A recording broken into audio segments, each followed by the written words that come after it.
My name is Lewis Harrison, and I am 71 years old. 2 weeks ago, I drove to my daughter Maya's house to surprise her and my wife Evelyn. I was halfway up the porch steps, hand raised to knock, when a man I'd never seen before bolted out of the house next door waving his arms. "Stop!" he shouted. "Don't go in. I just called 911. My blood ran cold. 5 minutes later, the police were kicking in my daughter's front door. What they found inside, what I saw, shattered my entire life. But the most horrifying discovery wasn't the blood on the floor.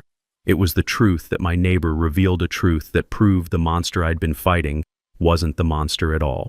Before you hear the rest of this story, tell me in the comments where you're watching from. And please like and subscribe if you've ever learned that the person you trusted least was the only one telling the truth. I didn't even have time to process the man's words before the sound of sirens tore through the quiet suburban afternoon. He was an older black man, built solid like he'd spent time in the service, and his eyes were wide with urgency. He had a strong grip on my arm, holding me back on the sidewalk. "You can't go in there, sir," he said, his voice a low rumble. "I'm telling you it's bad." My heart hammered against my ribs. "That's my daughter's house. My wife is in there, Evelyn." I tried to pull free, but he held fast. "The police are 2 seconds away. Let them handle it." His name, I'd later learn, was Henderson. He lived right next door. "What did you hear?" I demanded, my voice cracking. "What did you hear?" He looked back at the house, his face grim. "It started about 10 minutes ago. Yelling. Loud. A man's voice, then a woman's. Then a crash. Like a heavy piece of furniture going over, and glass shattering. Then the woman screamed. Not just a yell, but a real scream. The kind you only hear once." He looked me dead in the eye. She pleaded, "Please stop, you're hurting her." Then it went quiet. Dead quiet. That's when I called. My mind was spinning. Hurting her. Hurting who? Maya or Evelyn? My wife was 69 years old. A gentle soul. The thought of anyone laying a hand on her, it made me see red. The sirens were deafening now. I knew just as sure as I was standing there who was responsible. Jason. My daughter's husband. I had never trusted that man, not from the day Maya brought him home. He was white, from a wealthy family, and he had this smirk. Like he was always in on a joke the rest of us weren't smart enough to get. He managed some kind of investment fund, drove a car that cost more than my first house, and always talked down to me and Evelyn. He'd call me Lou instead of Mr. Harrison or Dad. He'd pat me on the shoulder like I was a child. I'm a retired city planner. I helped design the very streets we were standing on. I am not a child. Evelyn, bless her heart, always saw the good in people. "He's just nervous, Louis," she'd say. "He's trying to fit in." But I knew better. I saw the way he looked at Maya like she was another one of his possessions. And Maya, she just faded.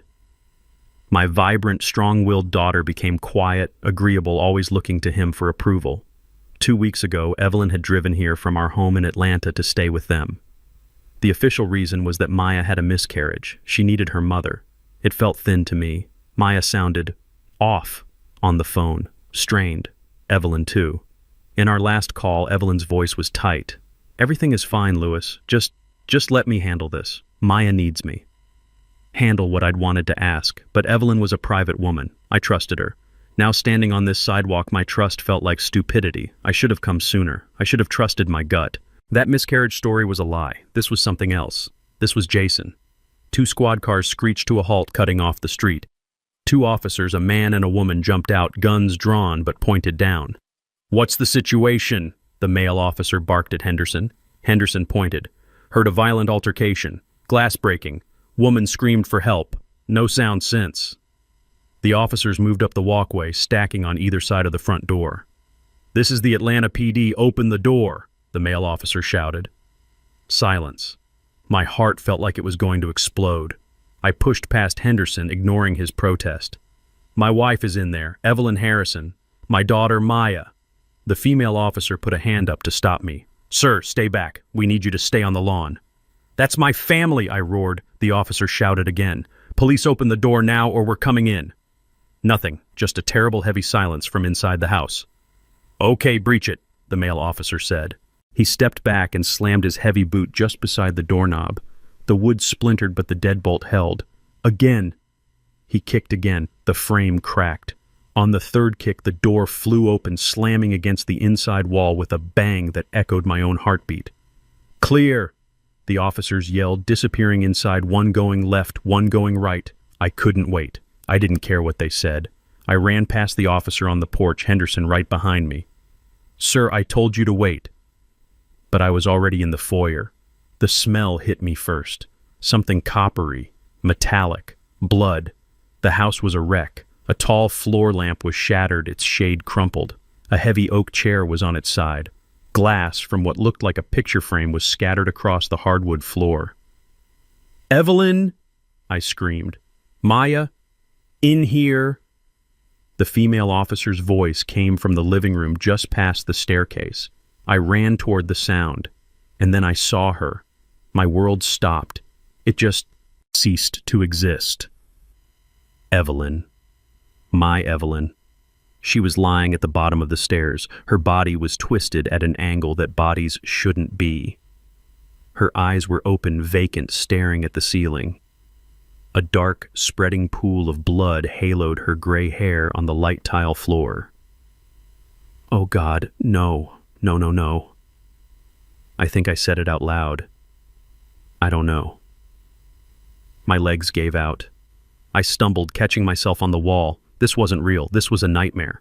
I was going to wake up in my own bed in Atlanta, and Evelyn would be there warm and safe beside me. But the copper smell was too strong. The silence was too loud. I stumbled past the officer, my mind refusing to process what my eyes were seeing.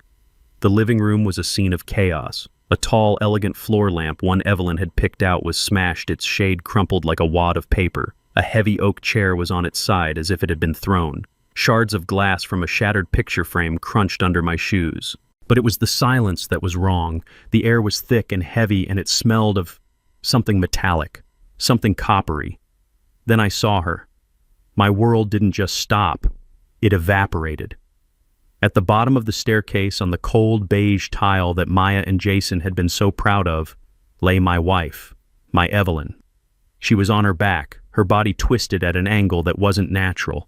Her eyes were open, staring blankly at the chandelier above.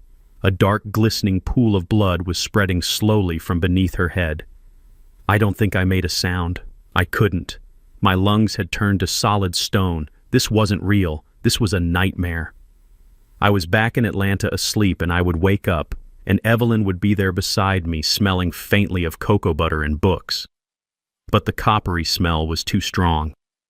Her hand was outstretched, palm up, her fingers slightly curled. I saw the simple gold wedding band I had placed on her finger 45 years ago. It was still gleaming. "Evelyn," I whispered. The voice that came out wasn't mine. It was a dry, cracking sound like an old leaf scraping the pavement. This wasn't just a fall. Evelyn was clumsy sometimes, sure. She might trip, but she wouldn't shatter a lamp. She wouldn't overturn a chair. This was violence. This was rage. The female officer was suddenly kneeling beside her, her fingers pressing into Evelyn's neck. "I've got a pulse," she yelled. "It's faint, but she's breathing. Get a bus rolling now." Breathing. The word was a hammer blow. The stone in my chest cracked. I surged forward, my knees hitting the hard tile floor, the impact jarring my old bones. "Evie! Evie, baby, I'm here." I reached for her hand, the one with the ring. "Sir, don't touch her," the officer commanded. "Paramedics are on the way. We can't move her." I knelt there helpless, just 2 feet away from the love of my life. I stared at the blood matting her beautiful gray hair. I stared at the unnatural angle of her head. Who could do this? Who could do this to her?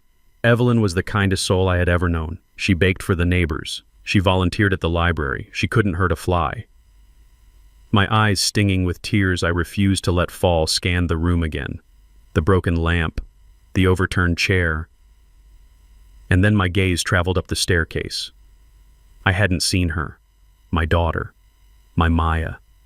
She was crushed into the corner at the top of the stairs on the second-floor landing. She was huddled against the wall, her knees pulled tight to her chest, her face buried in her hands. Her entire body was shaking, racked with violent sobs. "Maya!" I cried out, my voice finally finding its power. "Maya, what happened? Are you hurt?" She lifted her head. Her face was a grotesque mask of terror and tears. Mascara ran in black rivers down her cheeks.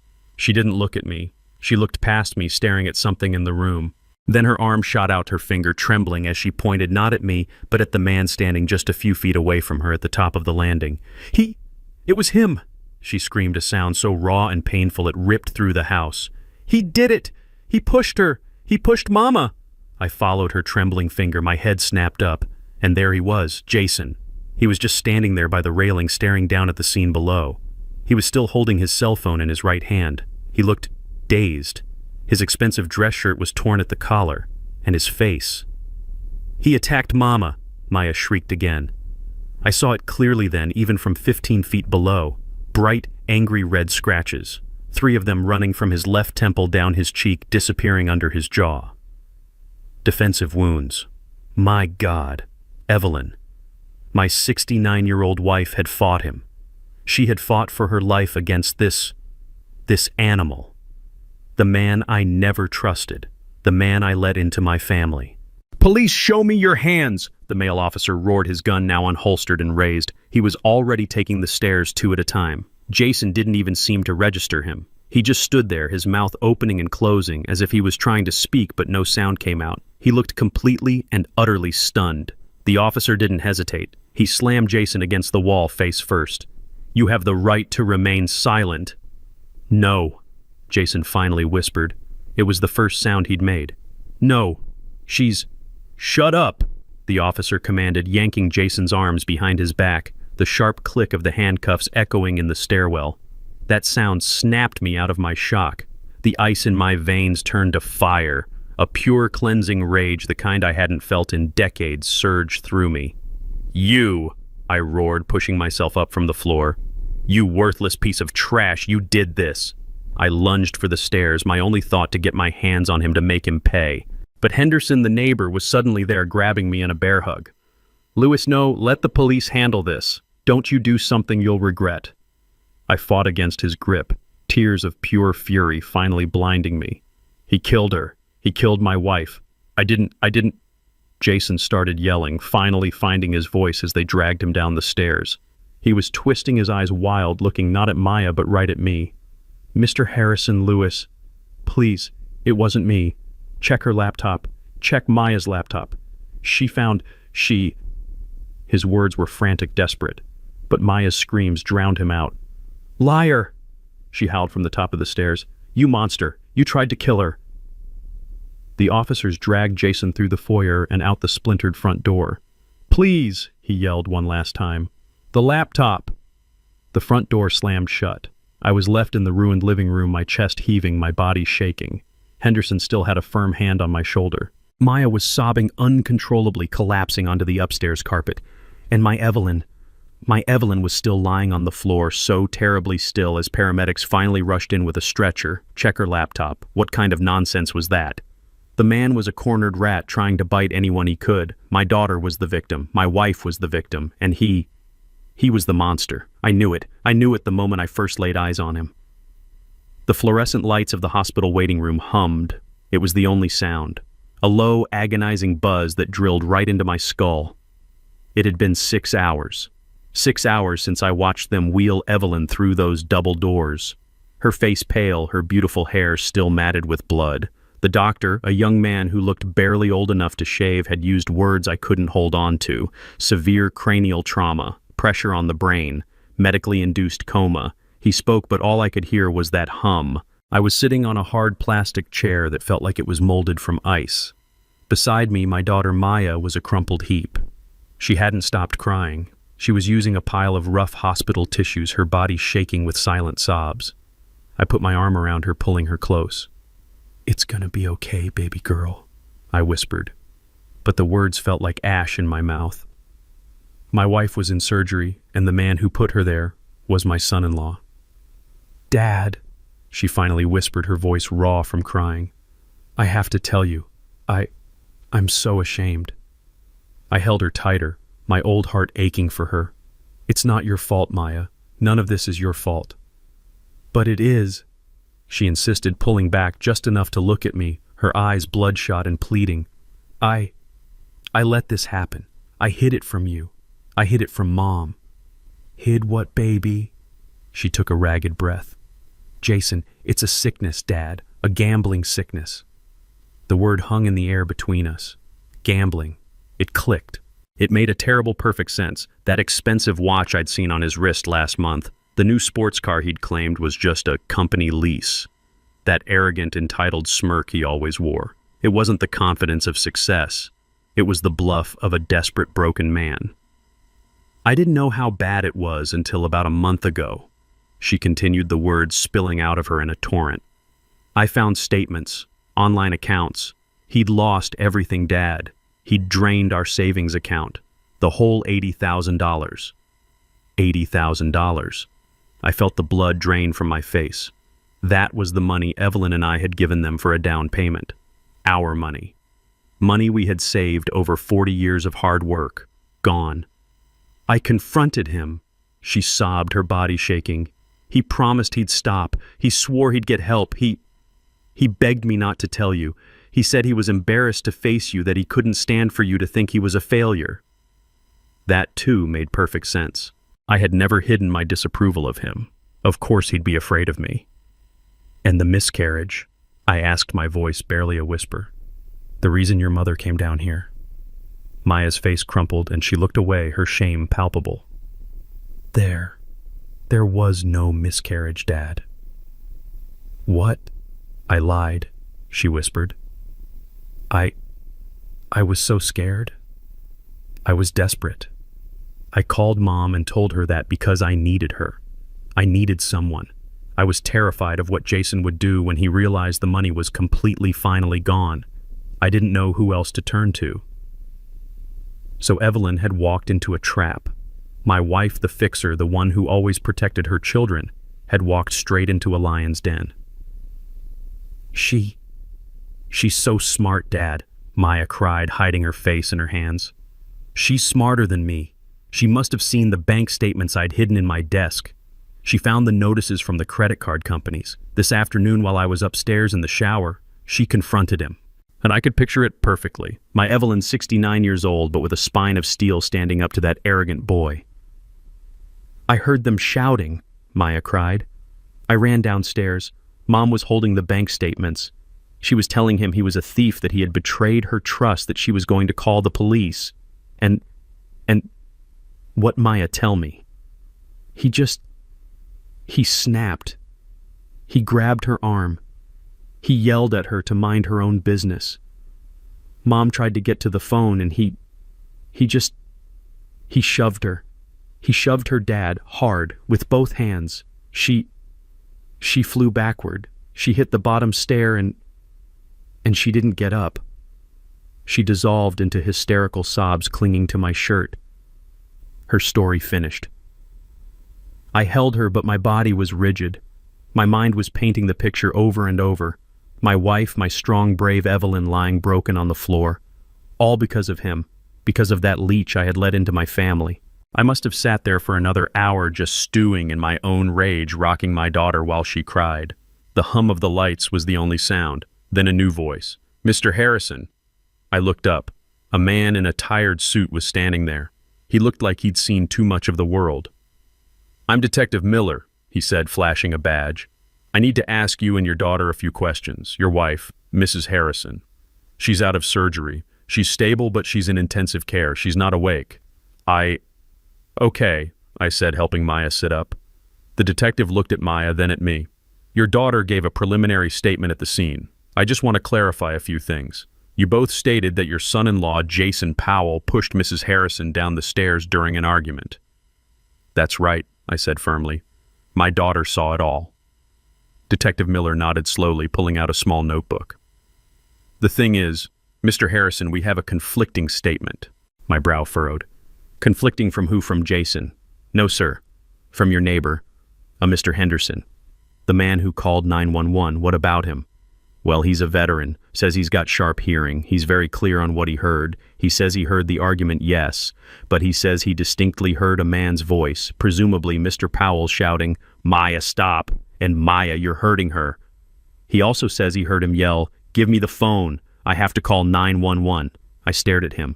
That's impossible. He's confused. He must have heard it backward. Maybe, the detective said, his eyes unreadable. But there's something else. We ran Mr. Powell's background. He's clean. Not even a speeding ticket. No history of violence. Nothing. He paused, and his gaze shifted to Maya, who had suddenly gone very, very still.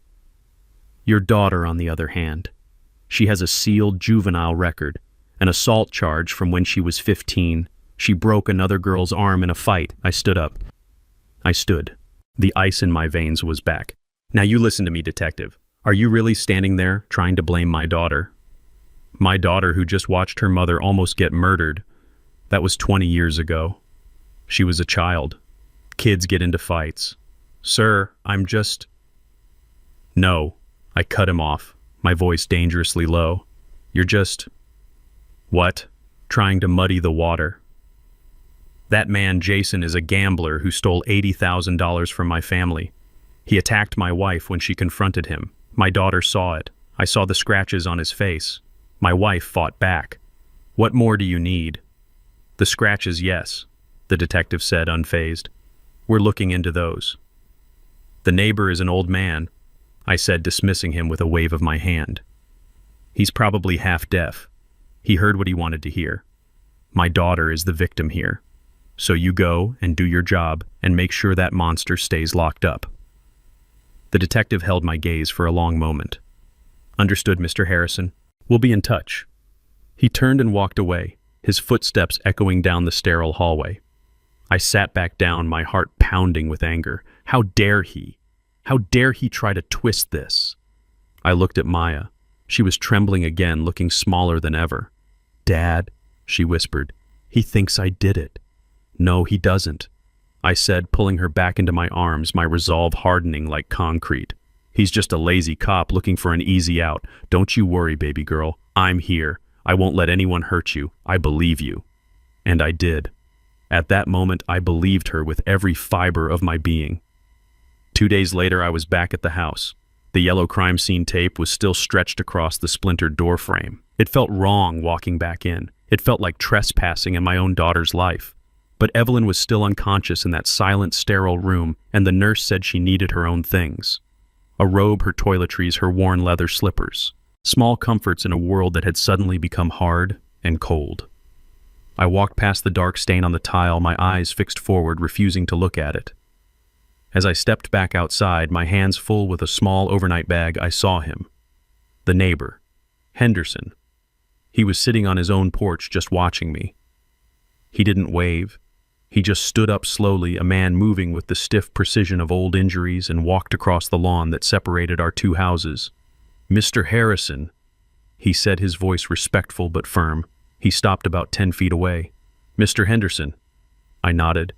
I want to thank you for what you did, calling the police. You probably saved my wife's life. He just looked at me, his eyes sharp. Sir, I spoke with the detective. He came by this morning. Detective Miller. Yes, he spoke to us at the hospital. I was tired. I wanted this conversation to be over.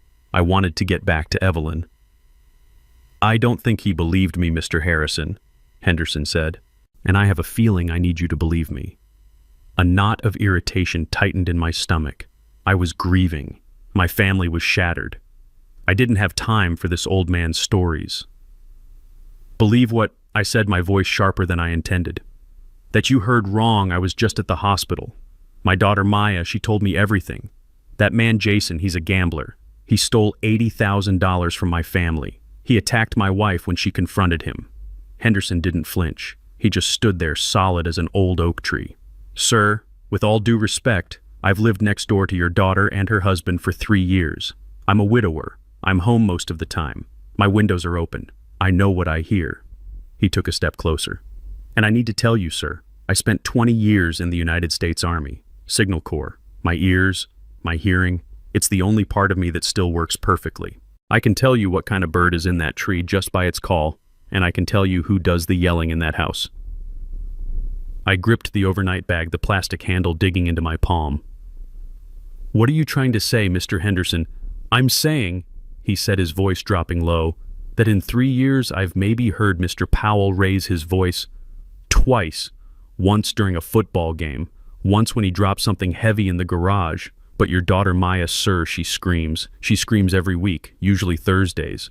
I reckon that's when the bills come due. My blood ran cold. This was the exact opposite of what Maya said. It's always about money. Henderson continued, shaking his head. Where is it, Jason? Or you promised me, Jason. I can't live like this. And he's always the one I hear trying to calm her down. It's okay, Maya. It's okay. We'll figure it out. Just calm down. That's the dynamic, sir. It has always been the dynamic. That I stared at him, my mind scrambling. This was wrong. This was a lie. The detective had said this, and I had dismissed it. But hearing it from this man, this soldier, it felt different. That night, I said, my voice shaking, you told the police. I told them exactly what I heard. Henderson interrupted, his eyes locking onto mine. And it wasn't Thursday screaming. This was panic. I was in my yard right by that fence. I heard your wife's voice. She was upset. She said something like, Maya, no, that's madness. Then I heard the crash, the glass breaking, the lamp, I guess. He took a deep breath like he was bracing himself. And then, sir, I heard Jason. And he wasn't calm. He was terrified. He shouted. And I mean shouted. He yelled, Maya, look what you did, you're hurting her. Then he yelled it again.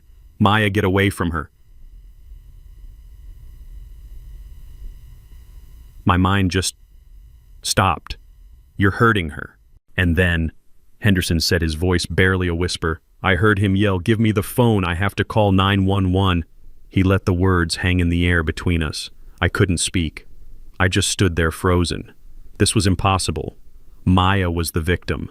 Jason was the monster. I saw the scratches. Sir, Henderson continued, that was maybe 30 seconds before the big fall. I heard the scuffle. Then I heard the sound that a body makes, a heavy, awful sound at the bottom of the stairs, and the only person I heard screaming, he pushed her, was your daughter. After it was all over. I must have staggered because Henderson put a hand out to steady me. That's not what my daughter said. I whispered the world tilting beneath my feet. I know, sir. Henderson said, his face etched with a sad, hard pity. That's why I'm talking to you. I'm just an old soldier and I've seen friendly fire before. I've seen people get confused in the fog of war. But I also know when someone is lying to cover their flank.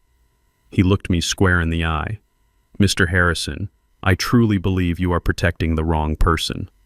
I drove away from my daughter's house, but I couldn't go back to the hospital. I couldn't go back to Evelyn, not yet. I just parked on a quiet side street, the little overnight bag sitting on the passenger seat, mocking me with its simple domestic purpose. Henderson's words were a poison. They had seeped into my bloodstream and were now working their way to my heart. I think you are protecting the wrong person. It was nonsense. It had to be. My daughter was a victim. I saw her. I held her while she sobbed. My wife was a victim. I saw her lying in a pool of her own blood, but my mind kept pulling me back. The detective, the juvenile record, and Henderson's certainty. Maya, stop. You're hurting her. Why would he lie? And then like a key turning in a rusty lock. I heard Jason's voice again. Not the arrogant man I despised, but the desperate man being dragged out in handcuffs. Check her laptop. Check Maya's laptop. At the time, I'd dismissed it as the frantic raving of a guilty man, a pathetic attempt to shift blame to muddy the water. But what if it wasn't? What if it was the only true thing said that day? I felt a profound, bone-deep sickness. I was a city planner for 42 years. My job was to see the foundation beneath the facade. I dealt with facts, I dealt with blueprints. My entire life was built on looking at the structure of things, and right now the foundation of my family was cracking. My heart was telling me one thing, but my gut was telling me I was a 71-year-old fool who had been staring at the wrong blueprint all along. I couldn't go back to that hospital until I knew. I needed facts. The next morning I drove downtown. I didn't go to my old family lawyer. I couldn't. I went to a new firm, a name a colleague from the City Planning Commission had given me years ago. Angela Russo. She had a reputation for being a shark in a silk blouse. She didn't deal in family sentiment. She dealt in assets fraud and the cold, hard truth. I needed that.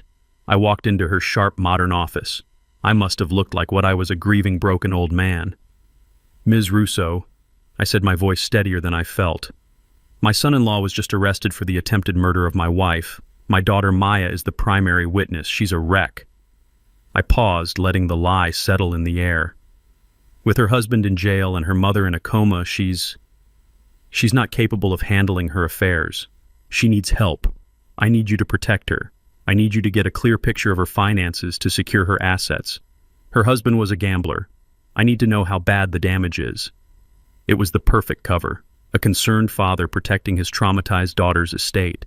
Angela Russo just nodded, her eyes sharp, analytical. I'll need your daughter to sign a power of attorney giving us temporary access to her financial records and personal devices. She'll sign anything I put in front of her right now, I said. And she did. That afternoon at the hospital, Maya signed the papers without even reading them, her tears staining the ink. Thank you, Daddy, she'd whispered, clinging to my hand. You're the only one I can count on. The words felt like a splinter of glass being pushed into my heart. It took Angela Russo less than 24 hours. My phone rang the next morning. It was her. Louis, she said. She didn't use Mr. You need to come to my office, now. The line went dead. I sat in that same stark, modern chair. Angela didn't offer me coffee. She didn't offer condolences. She simply slid a thick stack of bank statements across her polished glass desk. You hired me to find out how much damage your daughter's gambler husband did, she said, her voice flat, devoid of emotion. You were right about the damage, Louis. You were just wrong about who was holding the hammer. I stared at the papers. My hands were shaking. They were withdrawals from the joint savings account, dozens of them, 10,000, 15,000, 5,000, all transferred to offshore websites, sites with names like Slots Royale and Vegas Palace Online. A total of $80,000, gone in 6 months. This is what he did, I whispered. No, Angela said. I cross-referenced the timestamps. Every single transfer was made from an IP address registered to your daughter's personal laptop. Jason Powell was verifiably at his office in documented meetings during every single one of these transfers. This wasn't Jason Lewis. This was Maya. No, I said. It came out as a croak. No, that's not possible. She told me. She told me he was the gambler. Angela leaned forward, her eyes merciless. She lied. And that Lewis is not the only lie. You told me your wife was visiting because your daughter had suffered a miscarriage. I nodded, my mouth too dry to speak. I pulled the local hospital and OBGYN records for the last 6 months. Your daughter was never pregnant. There was no miscarriage. She was never a patient. The room tilted. The air hummed. The miscarriage was a lie. A fabrication. A cold, calculated maneuver. Then why? I stammered. Why did Evelyn go to her? You tell me, Louis, Angela said. Why does a compulsive gambler who just lost $80,000, the exact amount you gave them for a down payment, suddenly need her mother to visit?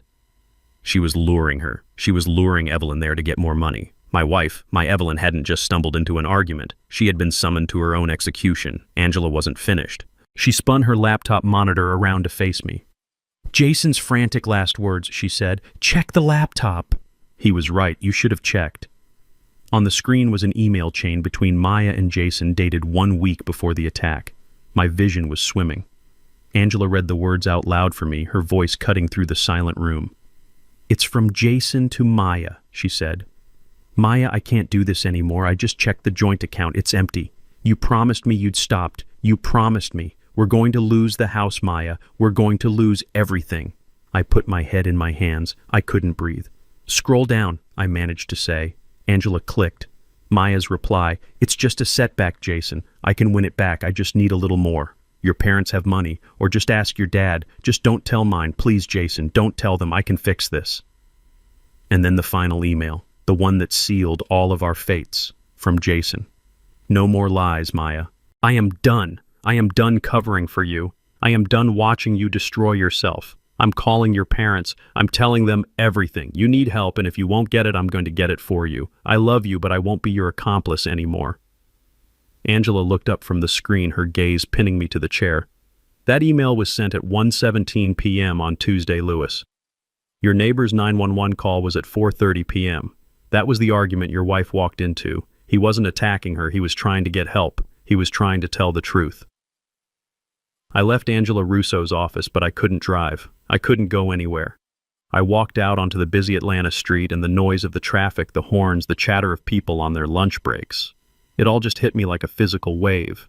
I stumbled over to a concrete bench at a bus stop and just put my head in my hands. I was wrong. It wasn't a small mistake. It wasn't a misunderstanding. It was a catastrophic failure of judgment. I, Lewis Harrison, a man who had prided himself on seeing the structure of things, a man who planned city grids, had failed to see the rot in the foundation of his own family. I had let my prejudice, my simple, ugly bias against Jason, blind me completely. I felt sick, physically ill. I thought about Jason sitting in a jail cell right now. I thought about the scratches on his face, the ones I had pointed to as proof of his guilt. My God, Evelyn must have done that. Or Maya. He had been attacked, and I had been part of the mob that threw the stones. He had been trying to protect my wife. He had been trying to get help. He was the only one telling the truth. And I, in my arrogant blindness, had helped my daughter, the real monster, lock him away. The shame was so thick I felt like I was choking on it. My phone buzzed in my pocket, making me jump. The vibration felt like an electric shock. I fumbled for it, my hands shaking. It was the hospital. "Mr. Harrison," a nurse's voice. "Your wife, she's waking up. She's out of the coma. The doctor thinks you should come." I don't remember the drive. I don't remember parking. I just remember bursting through the automatic doors of the ICU, my heart pounding a frantic, terrified rhythm. When I got to her room, Maya was already there. She was sitting in the chair by the bed, her back to the door. She was holding Evelyn's hand, stroking her hair. Evelyn's eyes were open. Just barely. They were fluttering, filmed over with medication, confused, trying to focus on the ceiling. "Mama," Maya was saying, her voice thick and soft. "Mama, you're back. You're awake. Oh, thank God." Evelyn made a small sound, a faint, dry groan. Her eyes, clouded with pain, tried to find the source of the voice. "Shh, shh. It's okay," Maya cooed, squeezing her hand. "You're safe now. I'm right here. Dad's here too. We're all here." I stood in the doorway, my feet bolted to the floor. I was frozen watching the performance. It was masterful. She was the loving, devoted daughter, her voice trembling with what anyone else would mistake for relief. Evelyn's eyes slowly moved, finally landing on Maya's face. "We got him, Mama," Maya whispered, leaning in so close her hair brushed the pillow. "He can't hurt us anymore. Jason. He's in jail. The police took him away. He's gone. You're safe. We're all safe now." I watched the words hit Evelyn. I watched my wife, weak and battered, try to process this new information. Maya was reinforcing the lie, cementing it, using Evelyn's vulnerable, foggy state to build her false narrative before I could get to her. But I was watching my wife's face. I know Evelyn. I have known her for 45 years. I know the way her eyes crinkle when she smiles. I know the way her jaw sets when she's angry. And I know what she looks like when she's afraid. I was expecting to see relief. I was expecting peace, a softening, a release of tension. That is not what I saw. As Maya spoke, Evelyn's eyes didn't soften. They widened, just a fraction. But I saw it.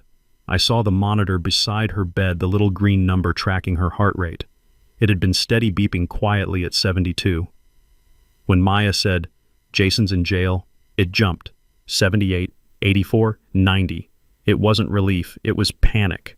Her gaze shifted, moving past Maya, searching the room frantically. She wasn't looking at Maya, she was looking for something, or someone. She wasn't reacting like a victim who had just been told her attacker was captured. She was reacting like a hostage who had just learned her only rescuer was gone.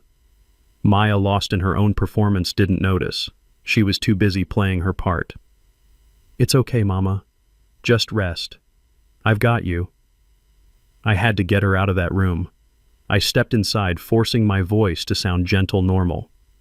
"Maya, baby girl, you look exhausted. You've been here for hours." She looked up startled, her eyes wide. She quickly composed her face back into a mask of tear-streaked grief. "Dad, I can't leave her." "You need coffee," I said.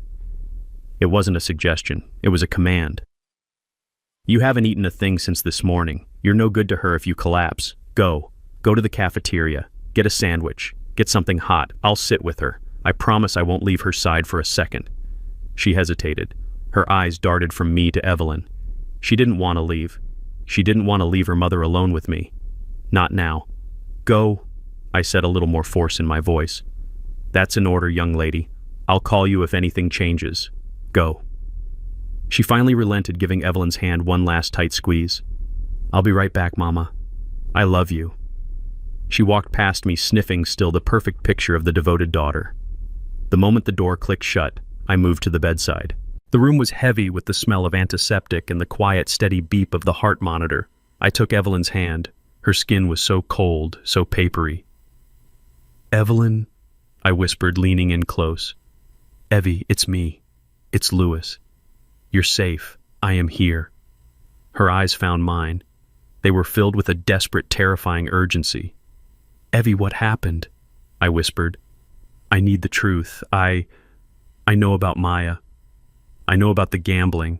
I saw the laptop. I know Jason was trying to get help. Just tell me what happened." Her lips cracked and dry began to tremble. A small dry sound came out, a little click. She tried to swallow. "It's okay." I soothed my heart breaking. "It's okay. Just whisper. I'm right here. I'm listening." Her eyes filled with tears.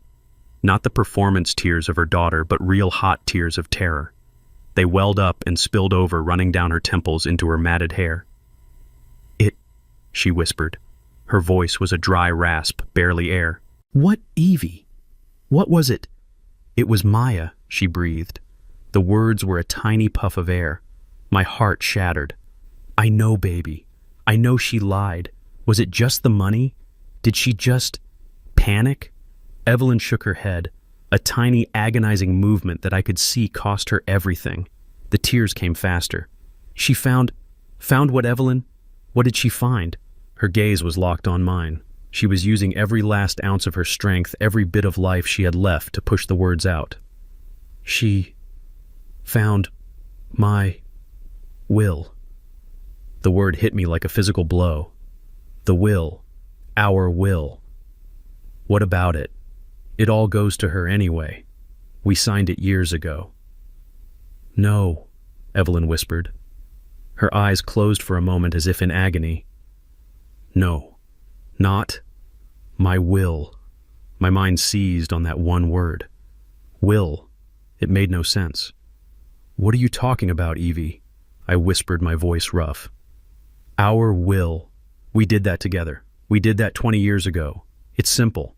Everything we have goes to Maya. She knows that. What does our will have to do with anything?" I was confused. Was the head trauma making her delirious? Was she mixing things up? I squeezed her hand gently. "Baby, it's okay. The will is fine. It's all taken care of. It all goes to Maya. It's fine." Evelyn's eyes. Those beautiful brown eyes I had known my entire adult life stared at me with a terrifying clarity. The fog was gone. This was not delirium. This was truth. A single tear rolled down her temple. "No," she whispered, the sound scraping her dry throat. "No, Louis. Not our will. My will. My will." The words hung in the sterile, beeping air. I didn't understand. "Your will. We were married. We have one will, one life." "What are you talking about?" Evelyn tried to take a breath. It hitched in her chest. I saw a flash of pain cross her face. "Please, Evie, don't talk if it hurts." "I must," she insisted. "You don't know." She closed her eyes for a moment, gathering what little strength she had. When my Aunt Josephine died, 20 years ago. Remember? I nodded. "Of course. The funeral in Chicago. You were gone for a week. She left you that little porcelain music box. Maya used to love it. She didn't just leave me the music box, Louis, Evelyn whispered. She left me everything. I frowned. Everything, Evie. Your aunt was a seamstress. She lived in a tiny apartment. What are you? She lived like that. By choice, Evelyn breathed. Her husband, my uncle, he had invested, years ago, smartly. When he died, he left it all to her, and she left it all to me. She was the only one who knew my secret. Secret, Evelyn, you're scaring me. What are you talking about? Her eyes met mine, and in them I saw a secret she had carried for 2 decades, a burden she had carried alone. She left me $1.2 million. The number was absurd. It was a cartoon number. It meant nothing. $1.2 million. I almost laughed. It had to be the trauma. Evie, baby, you're confused. I invested it. She interrupted, her voice gaining a desperate paper-thin strength. Like she taught me. I never touched it. I just let it grow. For 20 years. For us. For our retirement. For an emergency. I just stared at her. $1 million. My wife.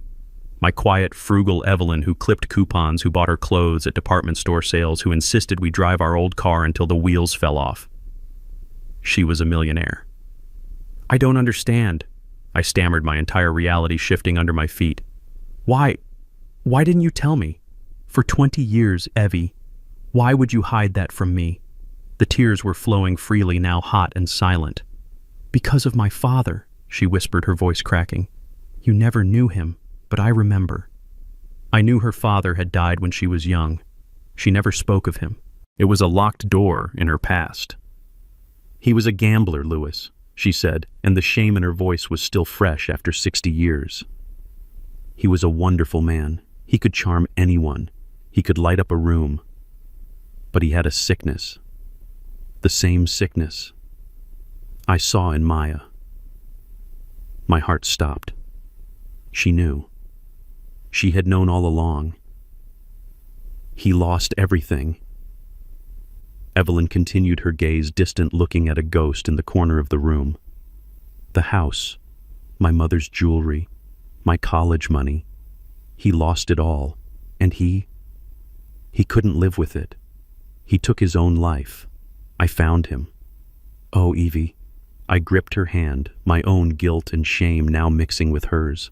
When I got that money from Josephine, I was so scared. I was terrified. I saw what money could do. It was a curse. I hid it. I hid it from everyone. Even you. I'm so sorry, Louis. I was so afraid it would poison us too. It's okay, I whispered, though my mind was still reeling. It's okay. No, she said, her voice hardening.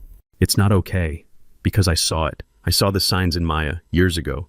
The little lies about money, the way she always needed more.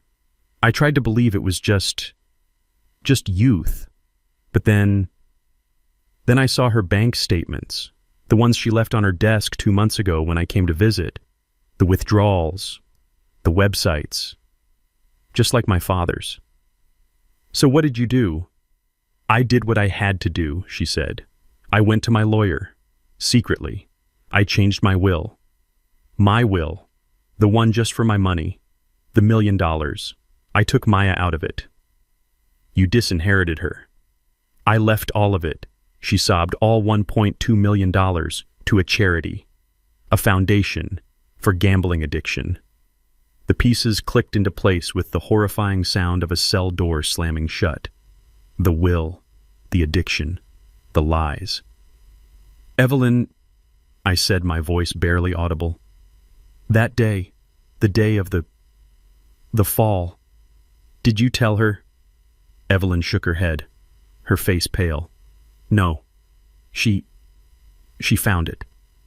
I brought a copy.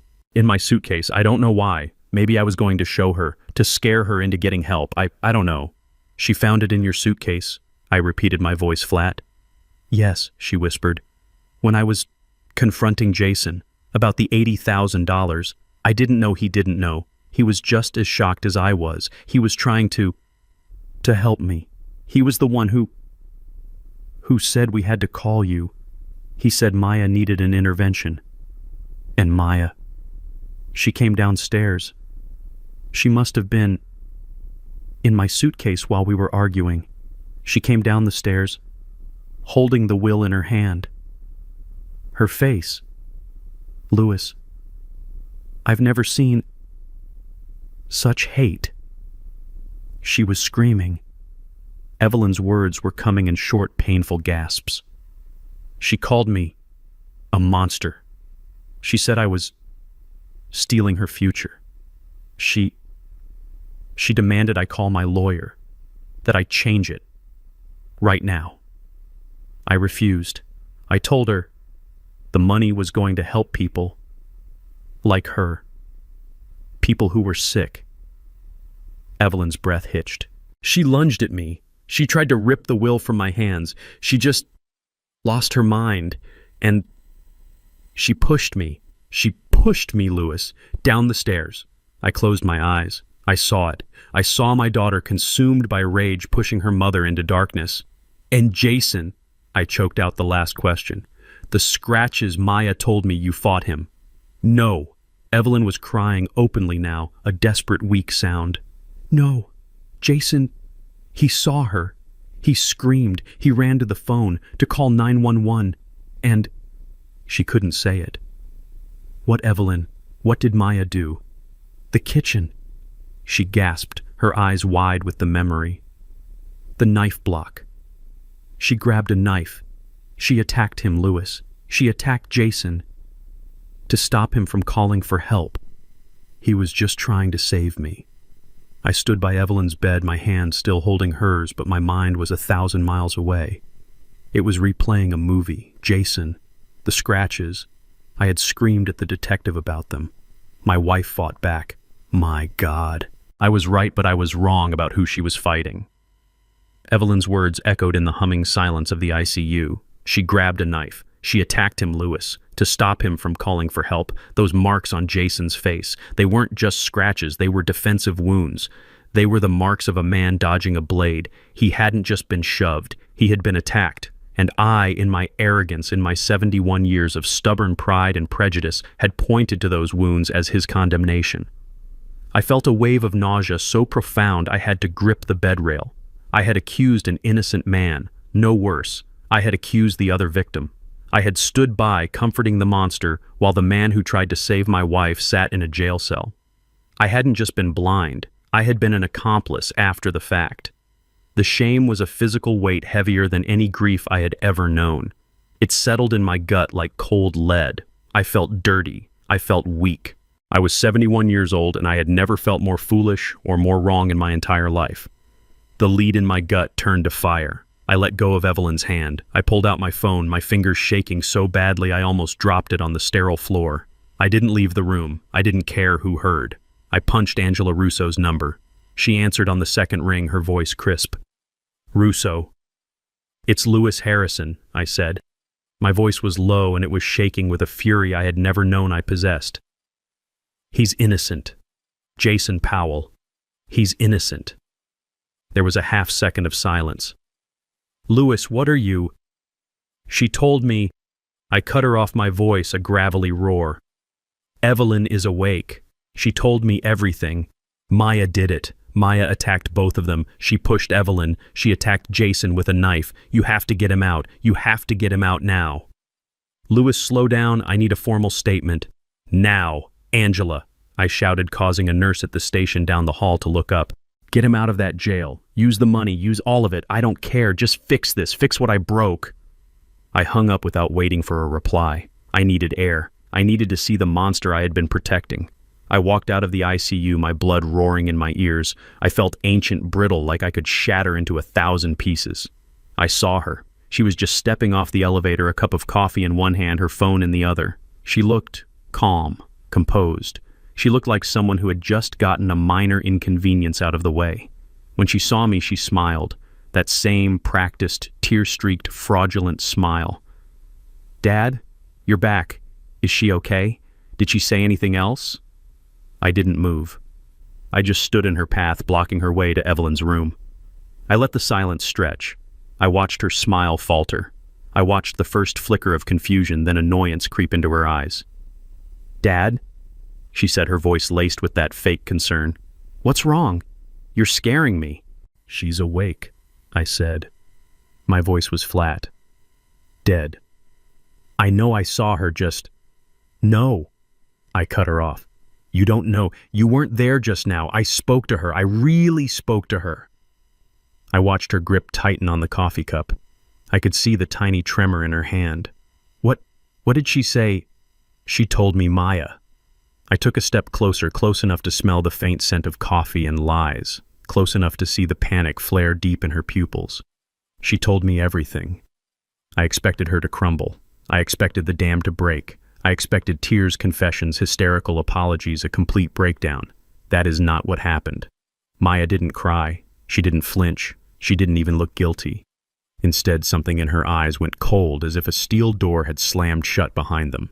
The terrified, grieving daughter I had been comforting for 2 days vanished. She just disappeared. In her place was a stranger, a cold, assessing, reptilian stranger. She let out a small, sharp laugh. It was the most terrifying sound I had ever heard. "She told you everything," Maya repeated. Her voice was no longer soft. It was dripping with a sarcasm that chilled me to the bone. Did she tell you a new set of lies?" I was so stunned I couldn't speak. "Think about it, Dad," she said, and the way she spat the word made it an insult. "The woman just had her head bounce off a tile floor. She's full of painkillers. She's confused. The doctor said she would be confused. She's probably hallucinating. She doesn't know what she's saying." "She wasn't hallucinating," I managed to say. "She was telling the truth, about the will, about the knife." "The will." Maya laughed again, a sound completely devoid of humor. "Oh, this is rich. This is what it's about." She took a step toward me, and for the first time in my life, I actually felt a flicker of fear for my own daughter. "Let me ask you something, Dad," she said, her voice dropping to a conspiratorial whisper. "You're standing here ready to believe a woman who just admitted she lied to you. She lied to you, her husband, for 20 years. About $1.2 million. The words hit me like a slap. She was right. Evelyn had lied to me. "She hid a fortune from you, Dad." Maya pressed her eyes glittering. "From her husband. For decades. She's a liar. A proven professional, lifelong liar. And I'm your daughter. Your blood." She was using Evelyn's confession against her. She was turning my own sense of betrayal into a weapon.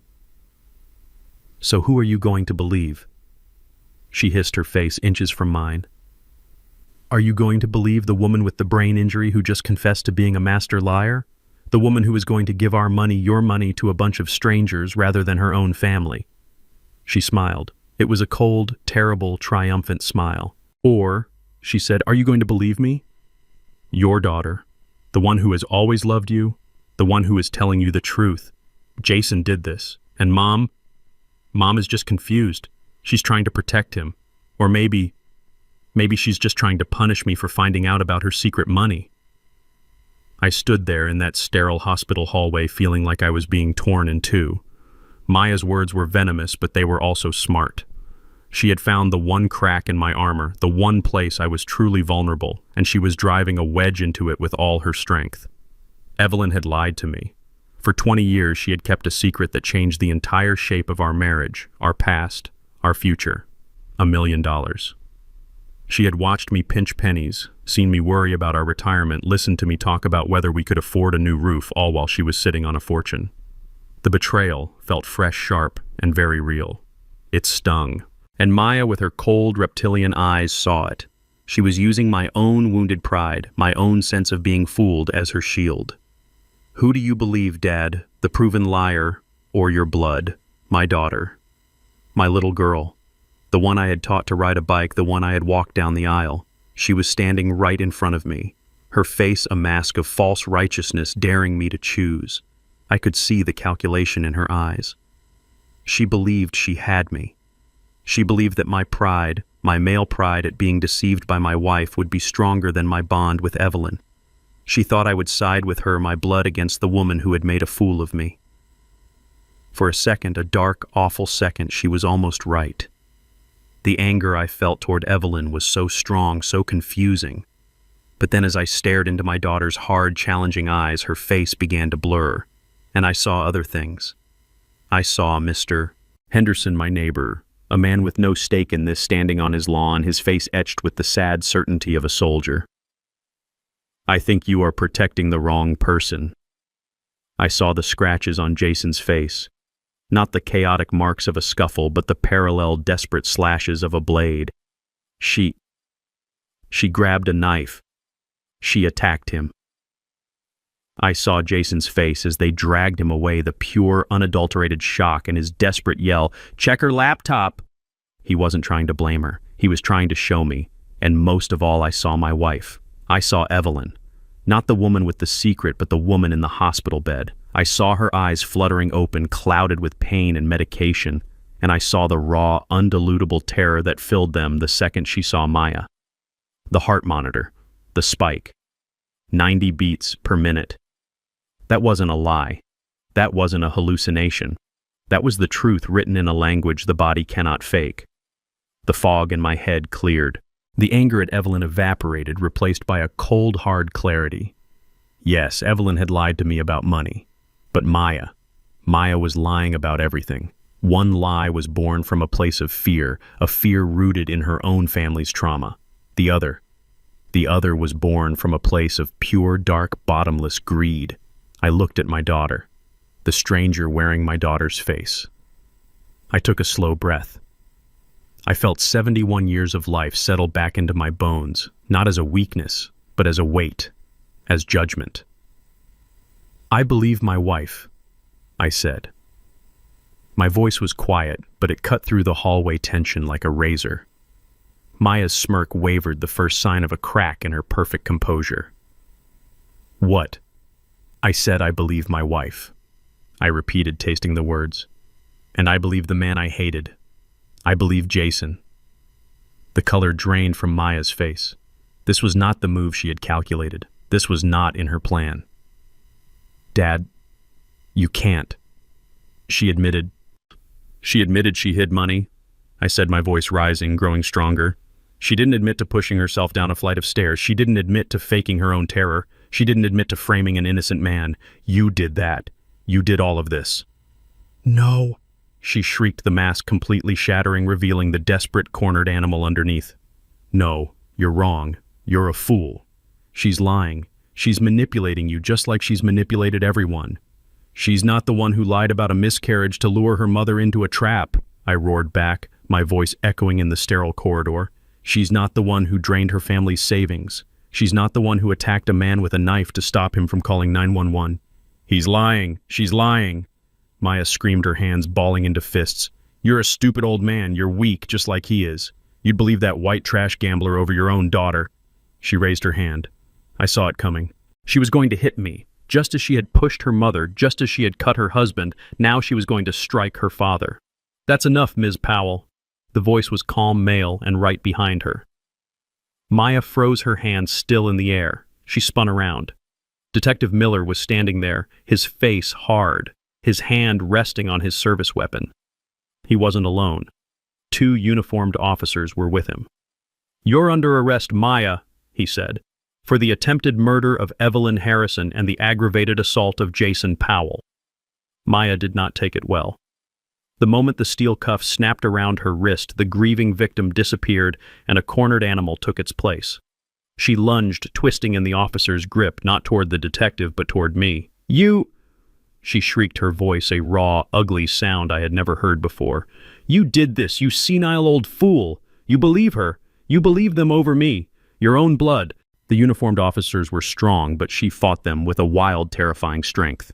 You will regret this, she screamed, her face purple with rage. He's a gambler. He's a liar. He attacked my mother. Dad, do something. Tell them they're wrong. I just stood there, my legs shaking, my heart a cold, dead stone in my chest. I couldn't move. I couldn't speak. I just watched as the daughter I had raised, the little girl whose scraped knees I had bandaged, was dragged backward down the hallway, fighting, kicking, and spitting. You'll never see me again, she howled just before they pushed her into the elevator. I hate you. I hate all of you. The silver doors slid shut, cutting off her scream. The silence that flooded the hallway was heavier, more profound than any sound. It was the sound of a life ending, the sound of a family that had just ceased to exist. Detective Miller let out a long, slow breath. He looked at me, his eyes filled with a professional pity I found almost as painful as Maya's hatred. "Mr. Harrison, I know this is a lot. We're processing her. We're also processing the immediate release of Mr. Powell. He's on his way out now." My stomach dropped. Jason. I had to face him. I had to look at the man I had wrongly accused, the man I had despised, the man I had helped put in jail. What do you say to a man like that? How do you apologize for a sin so profound? I nodded numbly, and the detective walked away, his radio squawking. I made my way to the hospital lobby, sinking onto one of the hard plastic chairs. The bright, cheerful art on the walls felt like an insult. I just stared at the automatic doors, waiting. 5 minutes passed. 10. Then the door slid open, and he walked out, flanked by a single police officer. He looked broken. He hadn't slept. He hadn't shaved. His expensive suit was wrinkled, his shirt still torn at the collar where Maya had attacked him. The angry red scratches on his cheek looked even more vivid in the lobby's bright light. He was carrying a small plastic bag with his wallet and keys. He saw me, and he just stopped.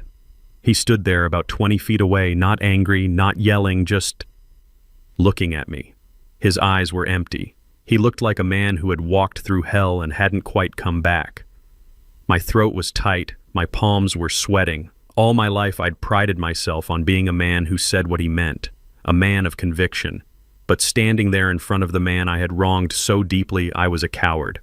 I had no words. I stood up slowly, my old joints cracking. "Jason," I said. My voice was a dry croak. I faltered. What could I say? "I'm sorry." It was a pathetic, tiny word for such a massive betrayal. I tried again, my voice shaking. "I was wrong. I was so wrong." Jason just watched me.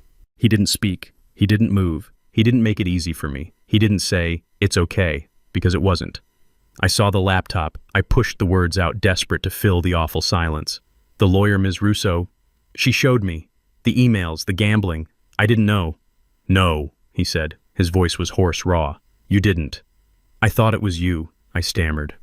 "I thought you were the gambler, the monster." He finished the sentence for me, his voice flat. "The arrogant white boy who wasn't good enough.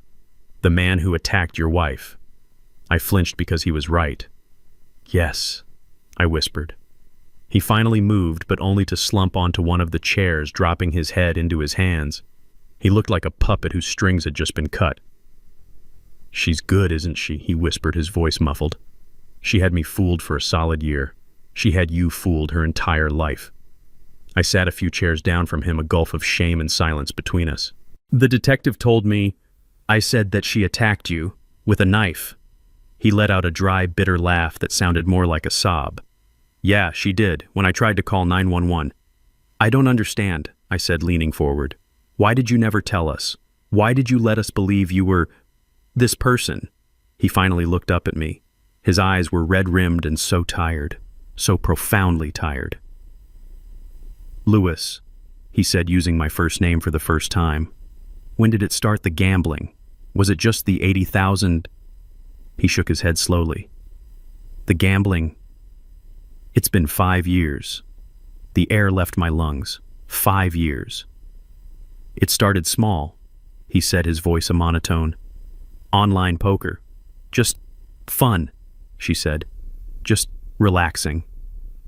I didn't find out until our savings account was empty, 3 years ago. I confronted her, she broke down, cried for days, swore it was a mistake, that she was stressed that she'd never do it again.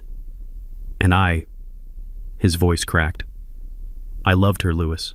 I really did. So I believed her. I fixed it." "Fixed it how?"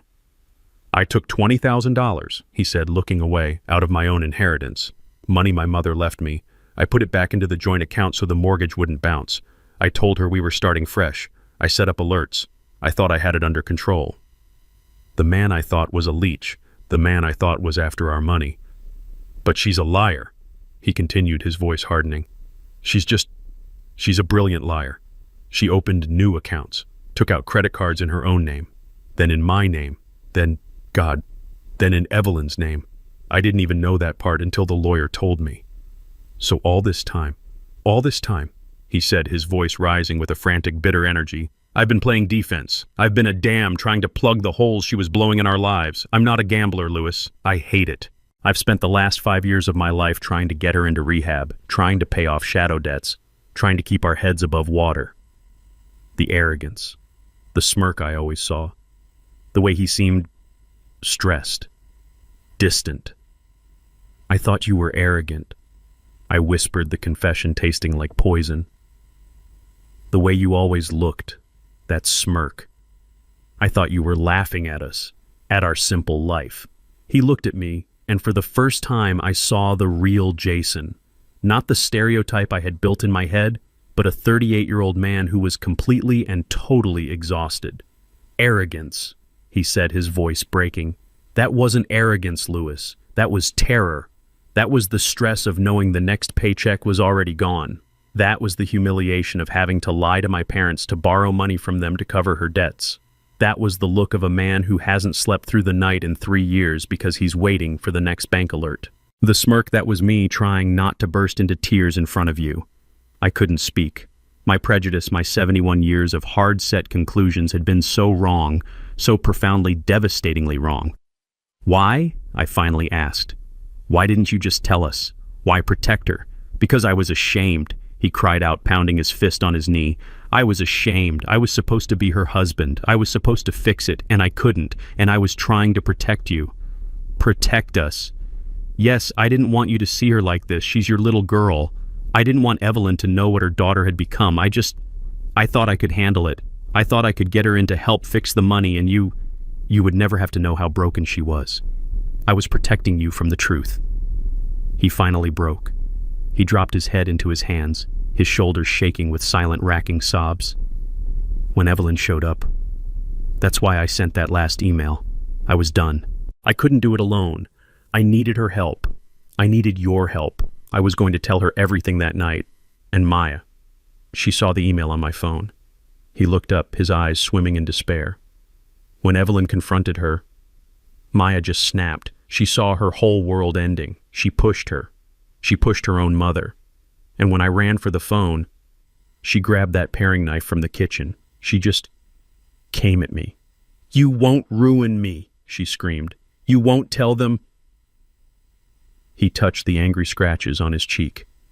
This, he whispered, his voice broken. This was your daughter. This was the woman I was trying to protect. The trial began 4 months later. 4 long months of watching Evelyn learn to live in a body that had betrayed her. She went through grueling physical therapy every single day. She had to learn to walk again. Her balance was gone. Her left hand trembled, but she never complained. She just worked her jaw set with a silent, terrifying determination. I sat with Jason in that sterile hospital waiting room for weeks. We barely spoke. What was there to say? We just sat in a shared, heavy silence. We were 2 men bound together by a tragedy we couldn't comprehend, waiting to see if the woman we both loved would ever be the same. When the trial started, I sat in the front row right behind the prosecution.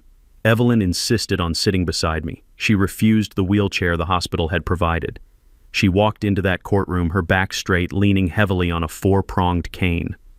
Every step was a visible, agonizing effort, a quiet act of defiance that screamed louder than any words. Across the aisle, Jason sat alone. He wore a simple dark suit. He looked tired, but he was calm. He was here to testify against the woman he had once loved. Maya's lawyer, a slick man in a suit that cost more than my first car, began his opening statement. And it was exactly what Angela Russo, our lawyer, had warned us it would be. He didn't just defend Maya, he attacked us. He painted a picture of a dysfunctional family, a web of lies and secrets where Maya was the real victim. He described Jason as a failed investor, a man with a volatile temper who had isolated Maya from her loving parents. He told the jury Jason was a chronic gambler who had drained their accounts dry. Then he turned on me. He described me as a controlling, prejudiced father-in-law, a man who had despised his son-in-law from the moment he laid eyes on him simply because he was white. I felt the blood rush to my face. I felt the stares of the jury. I wanted to stand up and shout, but I just gripped the wooden bench, my knuckles white. But he saved his real venom for Evelyn. This was the lowest blow. He painted my wife as a cold, manipulative, deceitful woman, a woman who secretly, gleefully hoarded $1 million fortune while her own daughter struggled, a woman who, when discovered, chose to give that fortune to strangers, a vague gambling charity, rather than her own child. He painted Maya's discovery of the will not as a motive for murder, but as the ultimate act of maternal rejection. He was painting Maya as the victim. A daughter who finally snapped, he said, under the crushing weight of an abusive husband and a cold, unloving, money-hoarding mother. I could feel Evelyn trembling beside me, but she never looked away. She just stared at the lawyer, her face a mask of stone. Evelyn was the prosecution's first major witness. I held my breath as I watched her make that long, painful walk to the stand. She settled herself in the chair, her frail hand shaking as she adjusted the microphone. She did not look at Maya, not once. "Mrs. Harrison," the prosecutor began, his voice gentle, "can you tell the court about your financial situation, specifically an inheritance you received?" Evelyn's voice was quiet, but it filled the silent room. It was clear and it was strong.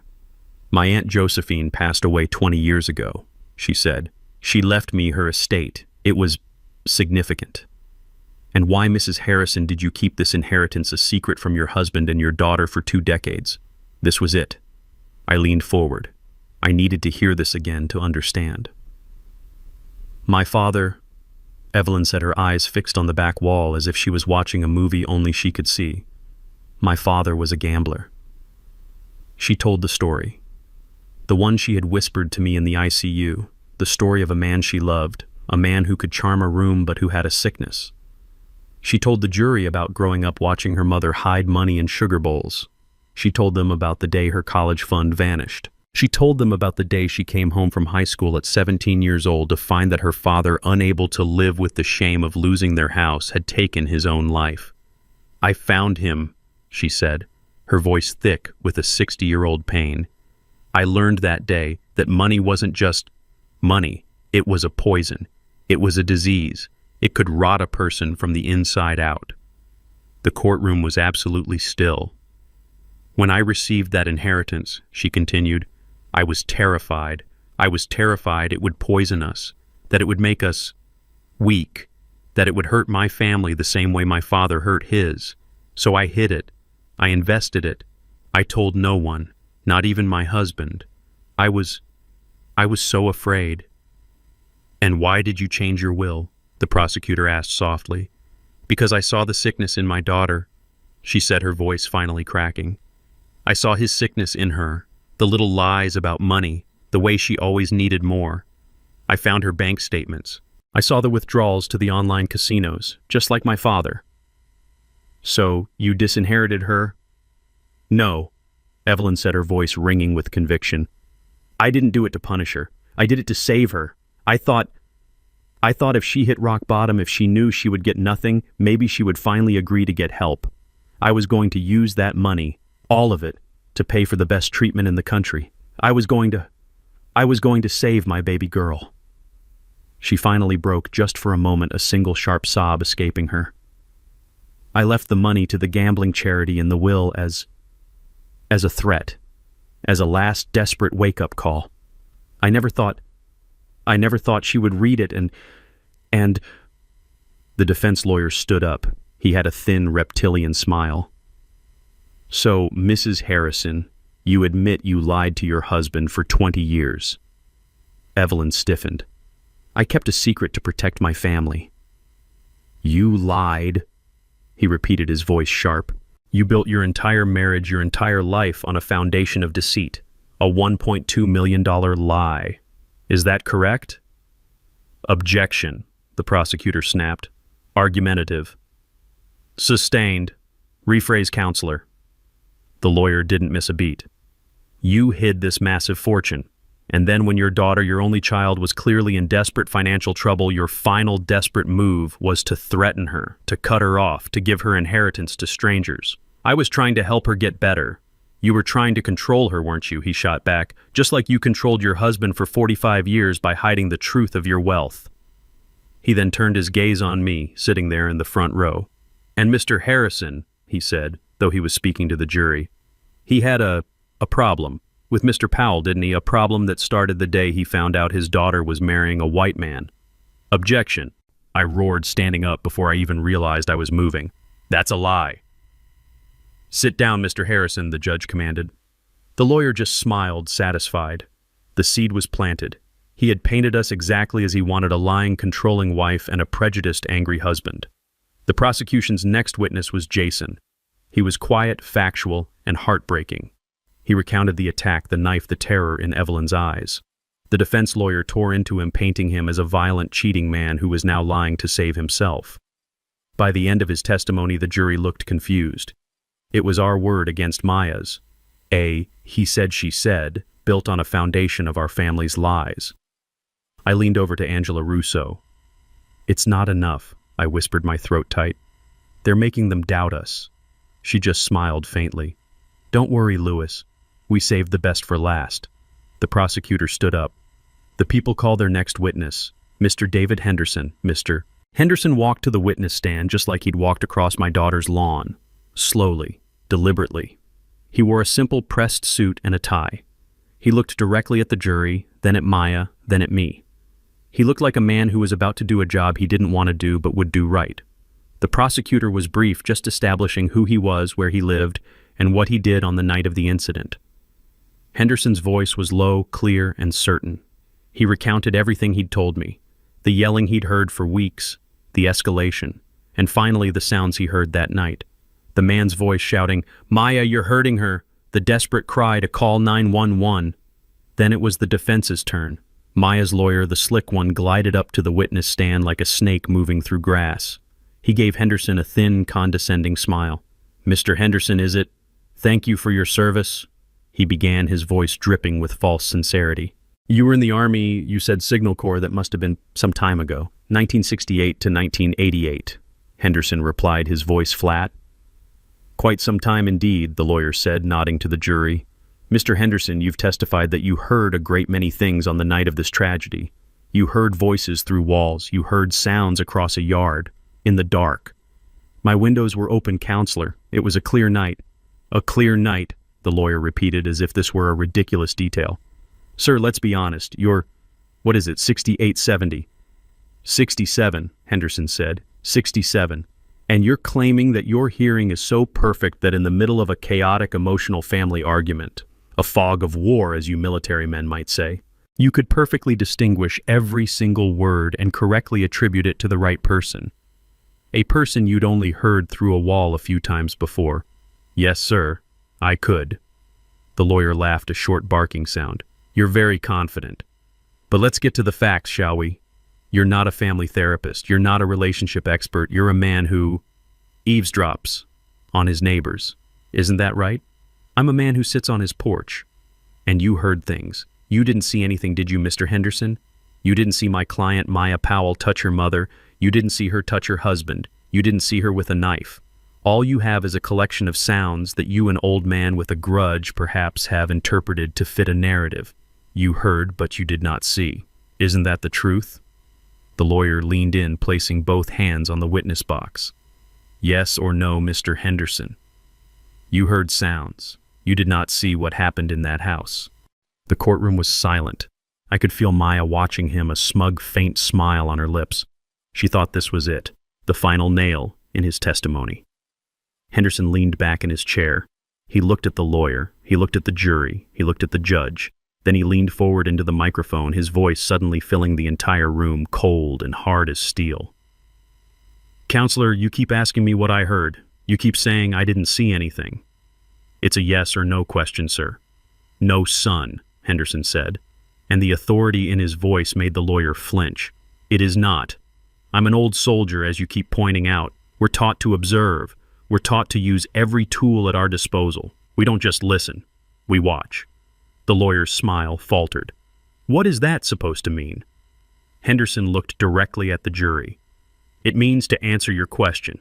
It's not just that I heard it. I saw it too." The air was sucked out of the room. I grabbed Evelyn's hand. Maya's lawyer was frozen, his mouth slightly open. He had clearly not expected that. The prosecutor, Angela Russo's partner, stood up smoothly. "Your Honor, redirection." The judge nodded, his own expression now intensely curious. Proceed. Mr. Henderson, the prosecutor said, his voice calm.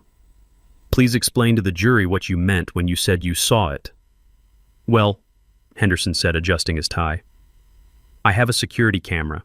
It's not a fancy system, just a simple motion-activated camera. I mounted it myself on the corner of my porch. It's aimed at my driveway, you see, to watch my truck. The defense lawyer suddenly came to life. Objection, Your Honor, this is a complete ambush. This was not disclosed. This is a blatant violation. The prosecutor didn't even turn around. Your Honor, he said, holding up a piece of paper, I'd like to direct the defense's attention to the evidence log they received 4 months ago. Item 34B, digital media provided by D. Henderson neighboring property. The defense had every opportunity to review this evidence. It is not the prosecution's fault that they, like Mr. Harrison, assumed what was on it. They never even looked at it. The judge's eyes were narrow. Objection overruled, Counselor. You may have just learned a valuable lesson about doing your homework. Please continue, Mr. Henderson. A faint, tight smile played on Henderson's lips. Thank you, Your Honor. As I was saying, my camera is aimed at my driveway, but the thing about your daughter's house, Mr. Harrison, he said, turning to me for a second, is that big curved bay window, the one that sticks out from the living room. I nodded, my heart starting to pound. During the day, it just reflects the sky, Henderson continued. But at night, when it's dark outside, and the lights are on inside that house, well, that big curved piece of glass, it becomes a mirror, a giant distorted fisheye mirror, and my camera is pointed right at it. Your Honor, the prosecutor said, his voice ringing with triumph, the state would like to play for the court Exhibit 34B. The judge nodded. So ordered. The defense lawyer was sputtering, but it was too late. The large monitors in the courtroom, the ones that had been dark, flickered to life. The image was grainy. It was black and white from the infrared.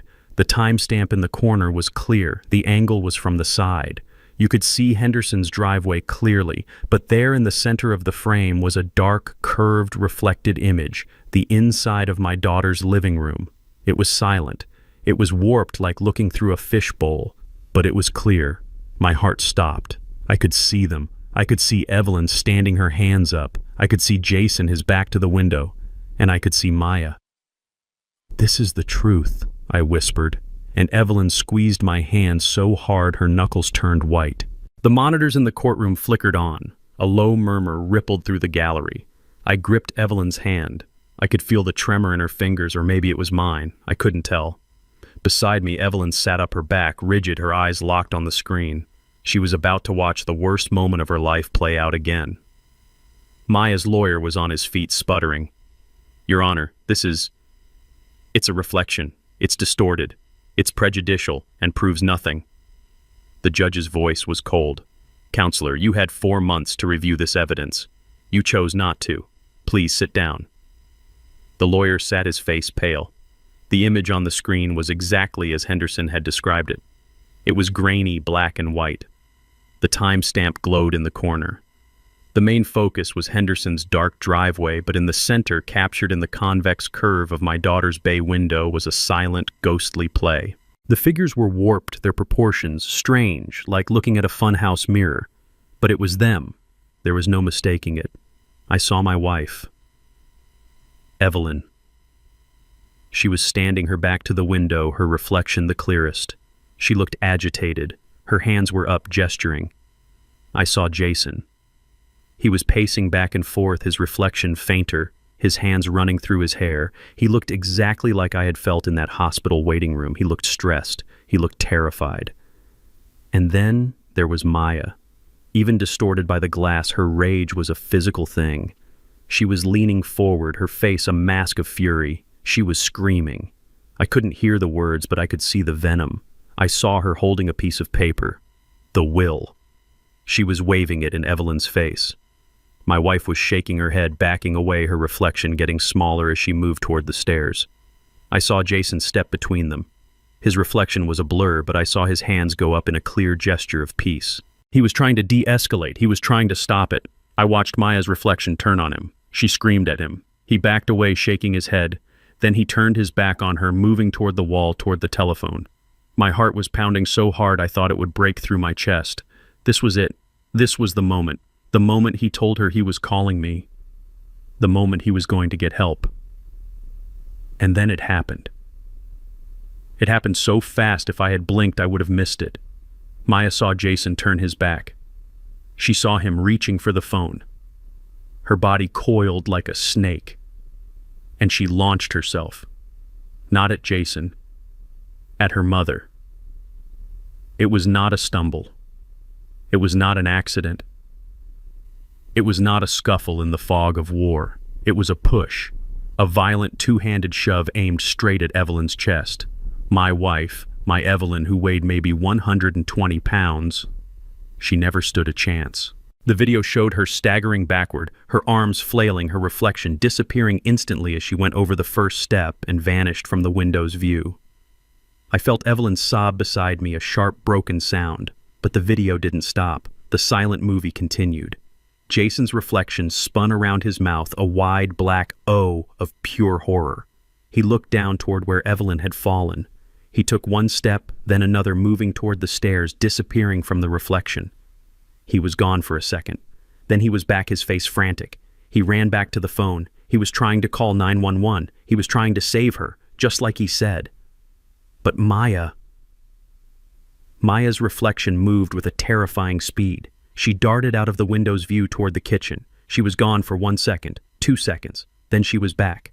And there was something in her hand. Even in the grainy, warped glass I could see it. Something silver. Something that glinted in the light of the living room lamp.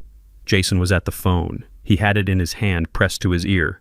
Maya came at him from his blind side. She raised her hand, the one holding the silver object.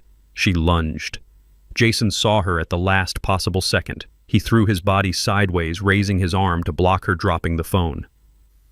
The two reflections became a blur, a chaotic, silent, violent tangle of limbs. I saw her hand rise and fall, rise and fall. I saw him fighting her off, pushing her away, his hands coming up to protect his face.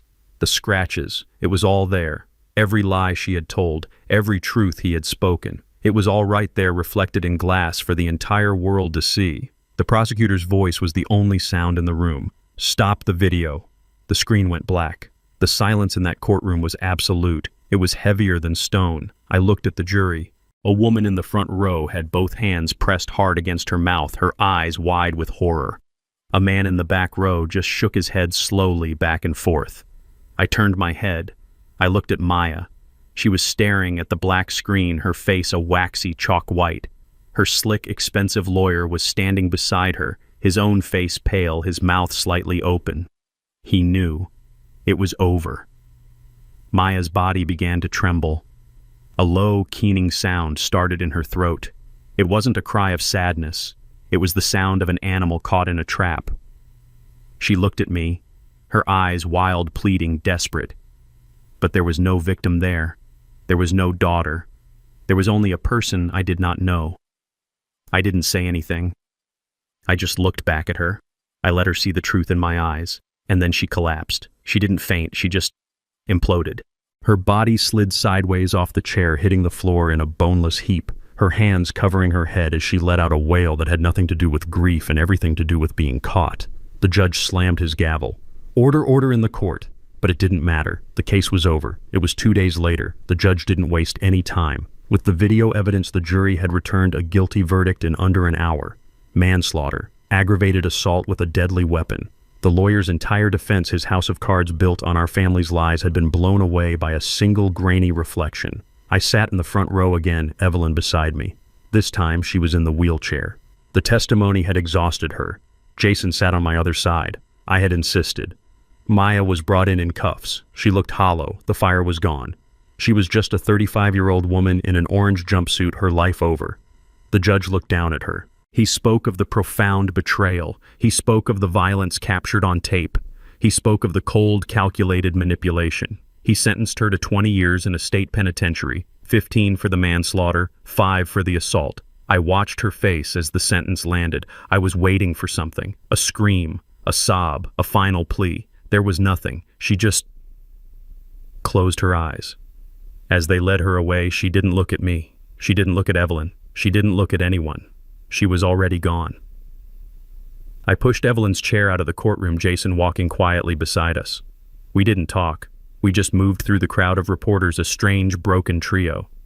That night we were back in Evelyn's hospital room. The doctor said she could come home in a week.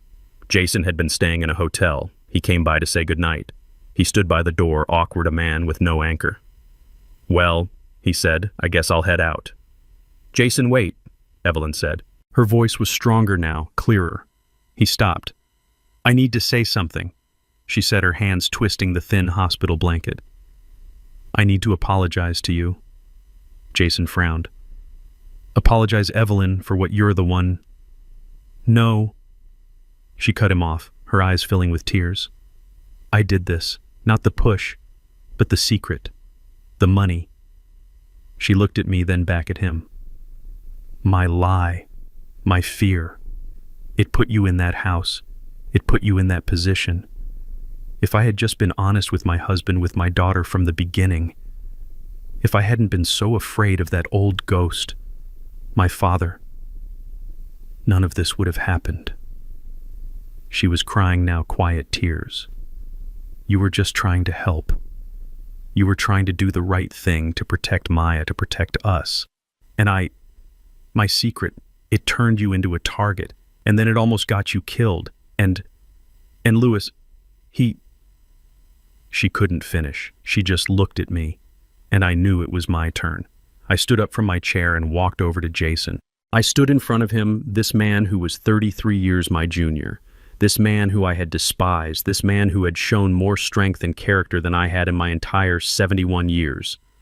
"Jason," I said, and my voice was thick, "she's right, but she's not the one who needs to apologize. I am." He just looked at me, his eyes guarded, waiting. "When I first saw you, I started fumbling for the words.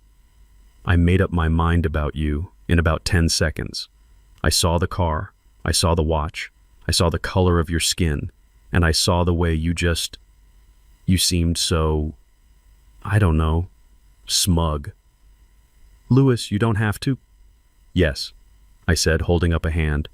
"Yes, I do. Let me say this. I was a fool. I am a 71-year-old, prejudiced, arrogant old fool." The confession hung in the air. "I grew up in a different time. I had to fight for everything, every single thing, and my father, he was a weak man, a man who let people walk all over him. And when I looked at you, I thought you were just like him. I thought you were weak. I thought my daughter was marrying a weak, privileged man who would never understand." I took a deep breath, the shame burning in my throat. I was wrong. I was so wrong. What I thought was arrogance, what I called that smug look, it wasn't. It was, as you said, it was terror. It was exhaustion. It was the look of a man trying to hold his whole world together with both hands while the woman he loved was blowing holes in the foundation. I looked him square in the eye. I didn't see a man protecting my daughter. I saw a white kid who I didn't think was good enough. And that prejudice, my prejudice, it blinded me. It made me deaf. I heard what Henderson said and I refused to believe him. I saw the scratches on your face, and I used them as proof of your guilt when they were proof of your innocence. I helped her. I helped my daughter frame you. When she pointed her finger, I was the first one to pick up a stone. I am so sorry, Jason, for what I did, for what I thought, for the man I was. Jason stared at me for a long time. I watched a dozen emotions pass over his face. Anger, sadness, exhaustion, and then something like understanding. He just nodded. Once. Slowly. "I don't know what to do now," he whispered. "She's gone. My wife. My life. It's all just gone. I have nowhere to go." Evelyn was watching us, her hand over her mouth. I looked at Jason. This man who had been through an inferno. This man who had tried to save my wife. This man who had taken the fall for my daughter. "Yes, you do," I said. He looked up at me, confused. "You're not alone," I said, and I put my hand on his shoulder. "You're not some stranger. You're family. You're our family. And you're coming home with us." It has been 1 year. 1 year since I watched a judge sentence my only daughter to prison. 1 year since the foundations of my world cracked, and I had to start rebuilding piece by painful piece. The first thing we did after Evelyn was strong enough to leave the rehabilitation center was sell my daughter's house. I couldn't set foot in it again. I couldn't look at that staircase. I couldn't breathe the air in that living room. Our neighbor, Mr. Henderson, a man I now owed an immeasurable debt, handled everything with our lawyer, Angela Russo. He told me the bank foreclosed on it quickly. The gambling debts were too deep. It was better that way. We let them take it all. The broken furniture, Maya's clothes, the ghosts. We just walked away. Our old house in Atlanta felt wrong too. It was too quiet. Every room was a memory of a little girl who no longer existed. So we sold that too. We cut all the old ties, packed up 45 years of our lives, and decided to start over. We bought a new house. A smaller place, single story with a small yard in a quiet neighborhood north of the city. There are no stairs. That was my one absolute requirement. No more stairs for Evelyn. And it is not just the two of us. Jason lives with us. After the trial, he had nothing. His name had been cleared, but in the process, his life had been demolished. He had no wife, he had no savings. The company he worked for had politely let him go during the investigation. He was just as broken as we were. I remember Evelyn leaning heavily on her new cane, sitting with him in that sterile hospital lobby after the verdict. She just looked at him and said, "Well, son, what do we do now? He lives in the guest room. He helps me in the garden. My back is not what it used to be, and he does the heavy lifting. He plants the tomatoes and the collard greens. He fixes the leaky faucet in the kitchen. He helps Evelyn with her therapy exercises every single morning. He holds her steady as she practices walking without her cane. He sits with her on the back porch and they read. They don't talk much about Maya. They don't have to. It was awkward at first, the three of us shuffling around this new house bound by this terrible unspoken trauma. 3 survivors of a shipwreck washed up on a strange shore, but the silence wasn't the old silence. It wasn't the silence of secrets and anger. It was a healing silence. He's our son. He is more of a son to me than Maya ever was. I watch him. I watch how he anticipates what Evelyn needs before she even asks for it. I watch how he respects her. I watch how he listens. He doesn't just wait for his turn to talk. He listens. I confessed something to him last week. We were in the garage organizing tools. My hands shake now. It's a tremor that started the day Evelyn fell, and it never really went away. I was trying to hang a hammer. He saw me struggling and gently took it from my hand. "You know why I hated you, Jason?" I said. My voice was quiet. He stopped the hammer in his hand. He looked at me, his eyes guarded. "Because I was a white kid from a rich family who you thought wasn't good enough for Maya." That was part of it, I admitted, and the shame still burned. But that wasn't the real reason. I hated you because I thought you were weak. He frowned, confused. Weak? I told him something I had never told anyone, not even Evelyn. I told him about my father. My dad was a good man, a kind man, but he was weak. He was a porter in a hotel his whole life. He let people walk all over him. My mother, his boss, anyone. He just took it. He smiled and bowed his head and said, "Yes, sir," while life stole his dignity. I spent my entire childhood watching him apologize for the space he took up in the world. I swore to God I would never be him. I swore I would be strong. I swore I would build a life he was too scared to build. "When I saw you," I told Jason, my voice thick. "I saw my father. I saw the way you let Maya talk, the way you were so quiet. You never fought back. You just absorbed it. I mistook your silence for weakness.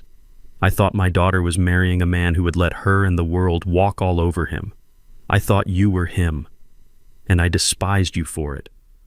Jason just stood there listening, the hammer hanging by his side. "I was wrong," I said. "I was a 71-year-old fool. Your silence. It wasn't weakness, son. It was strength. It was the strength to hold your family together. It was the strength to absorb her sickness so that we wouldn't have to see it. You weren't weak. You were the strongest man in that house. You were the man I wish my father had been." He didn't say anything. He just nodded once, and we went back to organizing the tools, but something had passed between us. The last ghost had finally left the room. We were healing. Evelyn's limp was almost gone. She was baking again. Jason had found a new job at a small local financial firm. We were building a new life, a quiet life. We were safe. And that is when the letter came. It arrived yesterday morning, a plain white business envelope. I almost threw it out with the junk mail. But the return address wasn't from a business. It was from the Georgia State Correctional Facility for Women. My hands started to shake again. That tremor. Evelyn saw it from the kitchen. "Louis, what is it? What's wrong?" I couldn't speak. I just held up the envelope. The color drained from her face. Jason walked in from the hallway, saw the letter in my hand, saw our faces.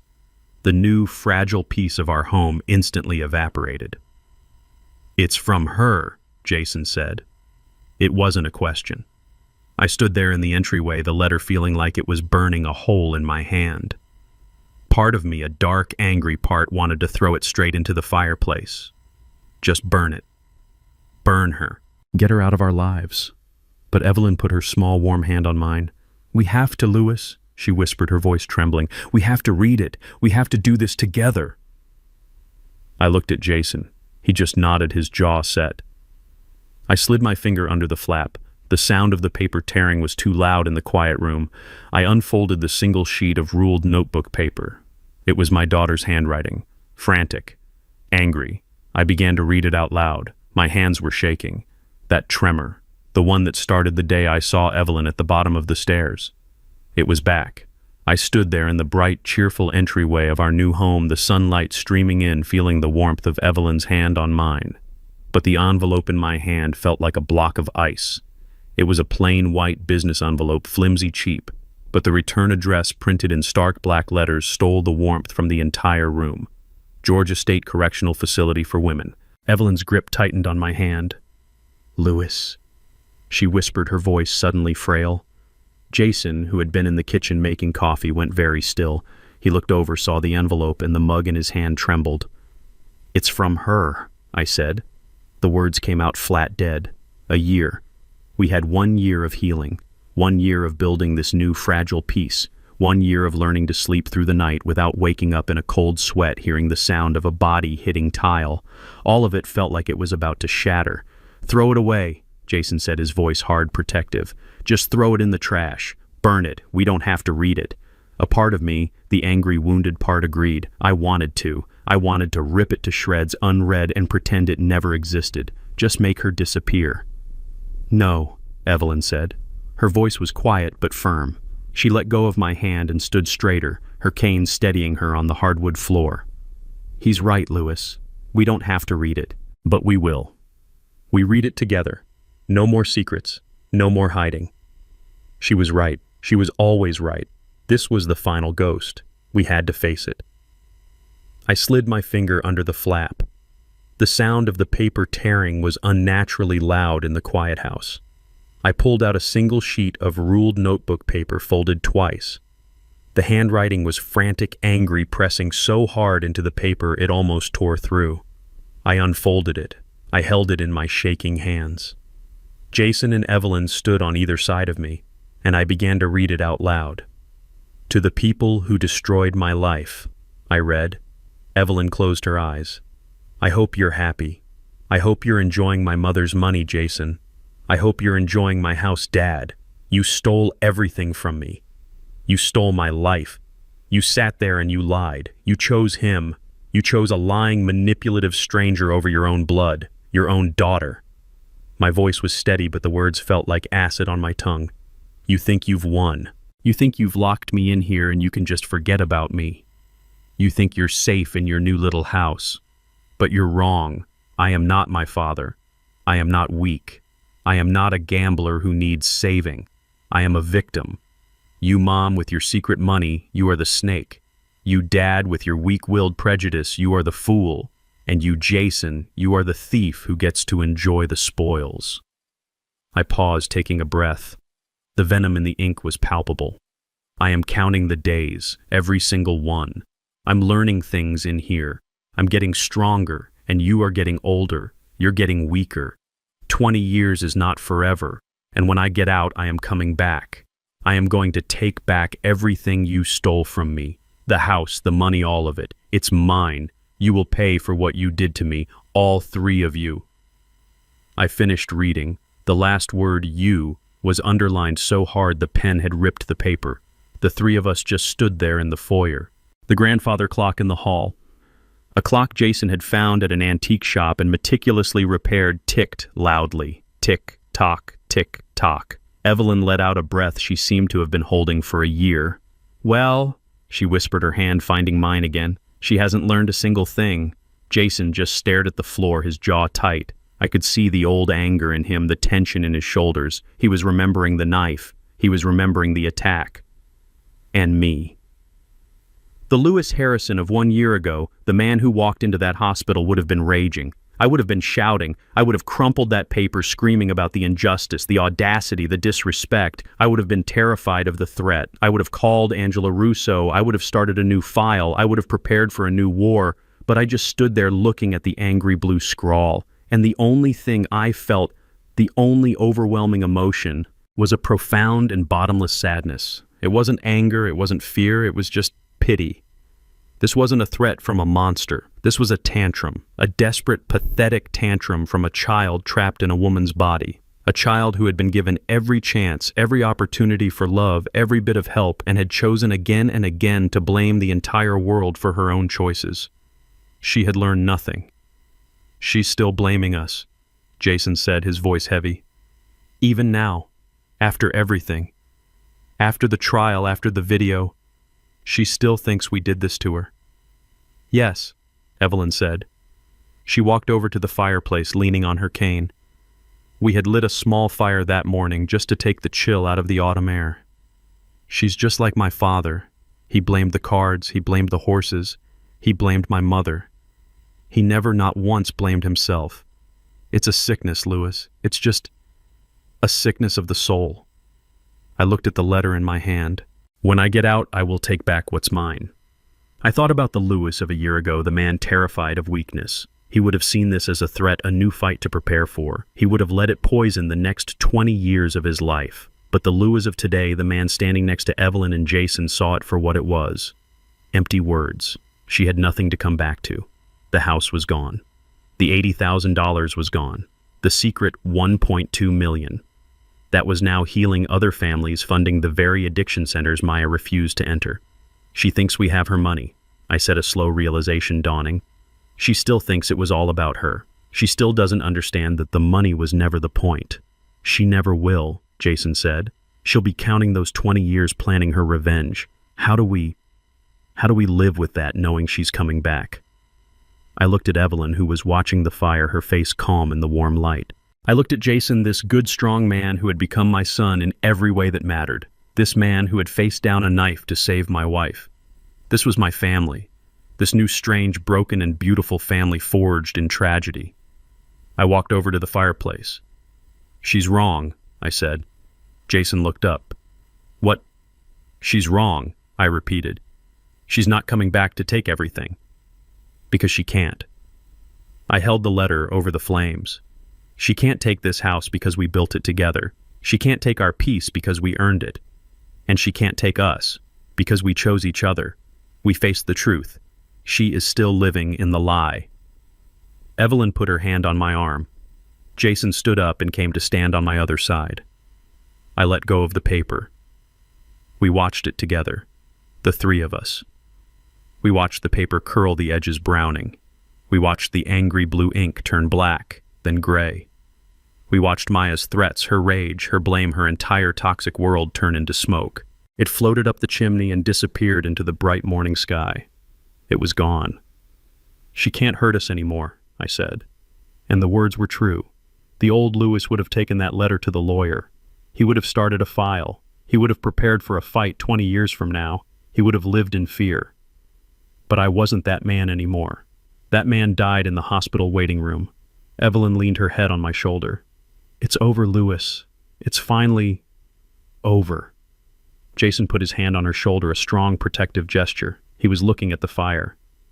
She has nothing to take, he said quietly. The money she wanted, it's already helping people. It's helping families just like ours. Families broken by this sickness. It's doing good in the world. That's the one thing she can never, ever understand. He was right.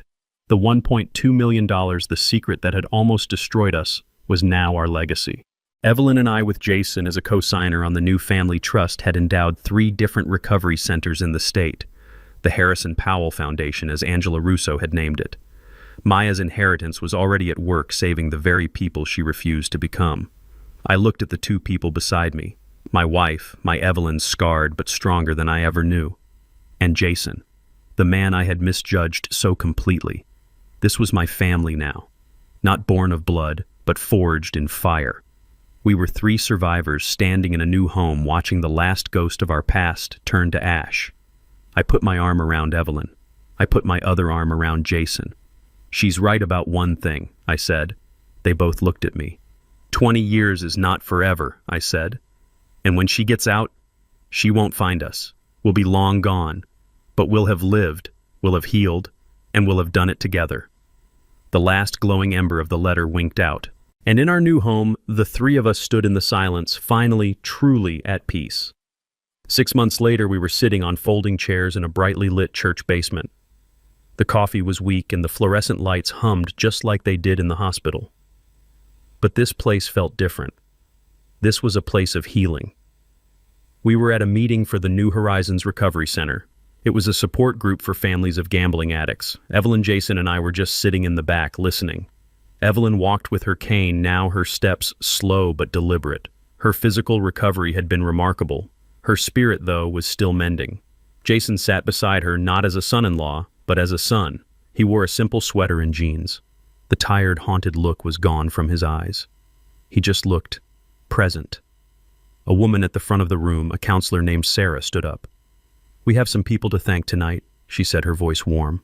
"This program, our family counseling wing, was going to be shut down due to budget cuts 2 months ago." She looked toward the back row right at us. "But thanks to a miraculous donation from the new Harrison Powell Foundation, our doors are staying open. We can help over 100 new families this year." A few people clapped politely. They didn't know the story. They just knew they had a safe place to meet. A young man, maybe 30 years old, stood up to speak. "My wife left me," he said, his voice shaking. "I lost my job. I stole from my own parents to feed the slots online. I hit rock bottom. This is the only reason I'm still here." I watched Evelyn as she listened. She reached out and took Jason's hand. He squeezed it gently. I sat there and thought about the money. That $1.2 million. It had felt like a curse. It was a secret born from Evelyn's childhood trauma, her gambler father. It was a poison that she had hidden, terrified it would destroy us. And in the end it did. It was the target. It was the motive. It was the reason my wife was pushed down a flight of stairs. It was the reason my daughter was in a prison cell. Evelyn had been right all along. Money, when hoarded and feared and lusted after, is a poison. It rots you from the inside. It rotted her father. It rotted our daughter. But now, sitting in this church basement, listening to this young man talk about his second chance, I finally understood the other side of it. That money wasn't a curse anymore. It was the antidote. The very inheritance that Maya tried to kill for the money she thought was hers by right was now being used to save hundreds of people just like her. The poison, when released with purpose, had become the medicine. This was the legacy Evelyn had tried to create with that final, desperate will, and now we were fulfilling it, not as a threat, but as a promise. I looked at Jason. He wasn't just living with us. He was a co-administrator of the foundation. He was the one who vetted the programs. He was the one who sat in on these meetings. He had lived inside the destructive storm of addiction for 5 years. He knew better than anyone who was real and who was just running a new con. He had taken the darkest chapter of his life and turned it into his purpose. He was helping Evelyn guide her secret, the secret that had almost destroyed him, and turning it into something good. He had found his own peace. When the meeting was over, the young man who had spoken came up to us. "You're the Harrison Powells?" he asked. "We are," I said. He just looked at us, his eyes wet. "Thank you," he whispered. "You don't know what you did. You saved my kids. You gave them their father back." Jason just nodded, his throat too thick to speak. We walked out into the cool night air, the 3 of us. We drove home in silence, but it was a comfortable silence. The kind you can only share with people who have seen you at your worst and chosen to stay. I pulled into the driveway of our new single-story home. The porch light was on. Evelyn was dozing in the passenger seat. Jason was looking out the window, lost in thought.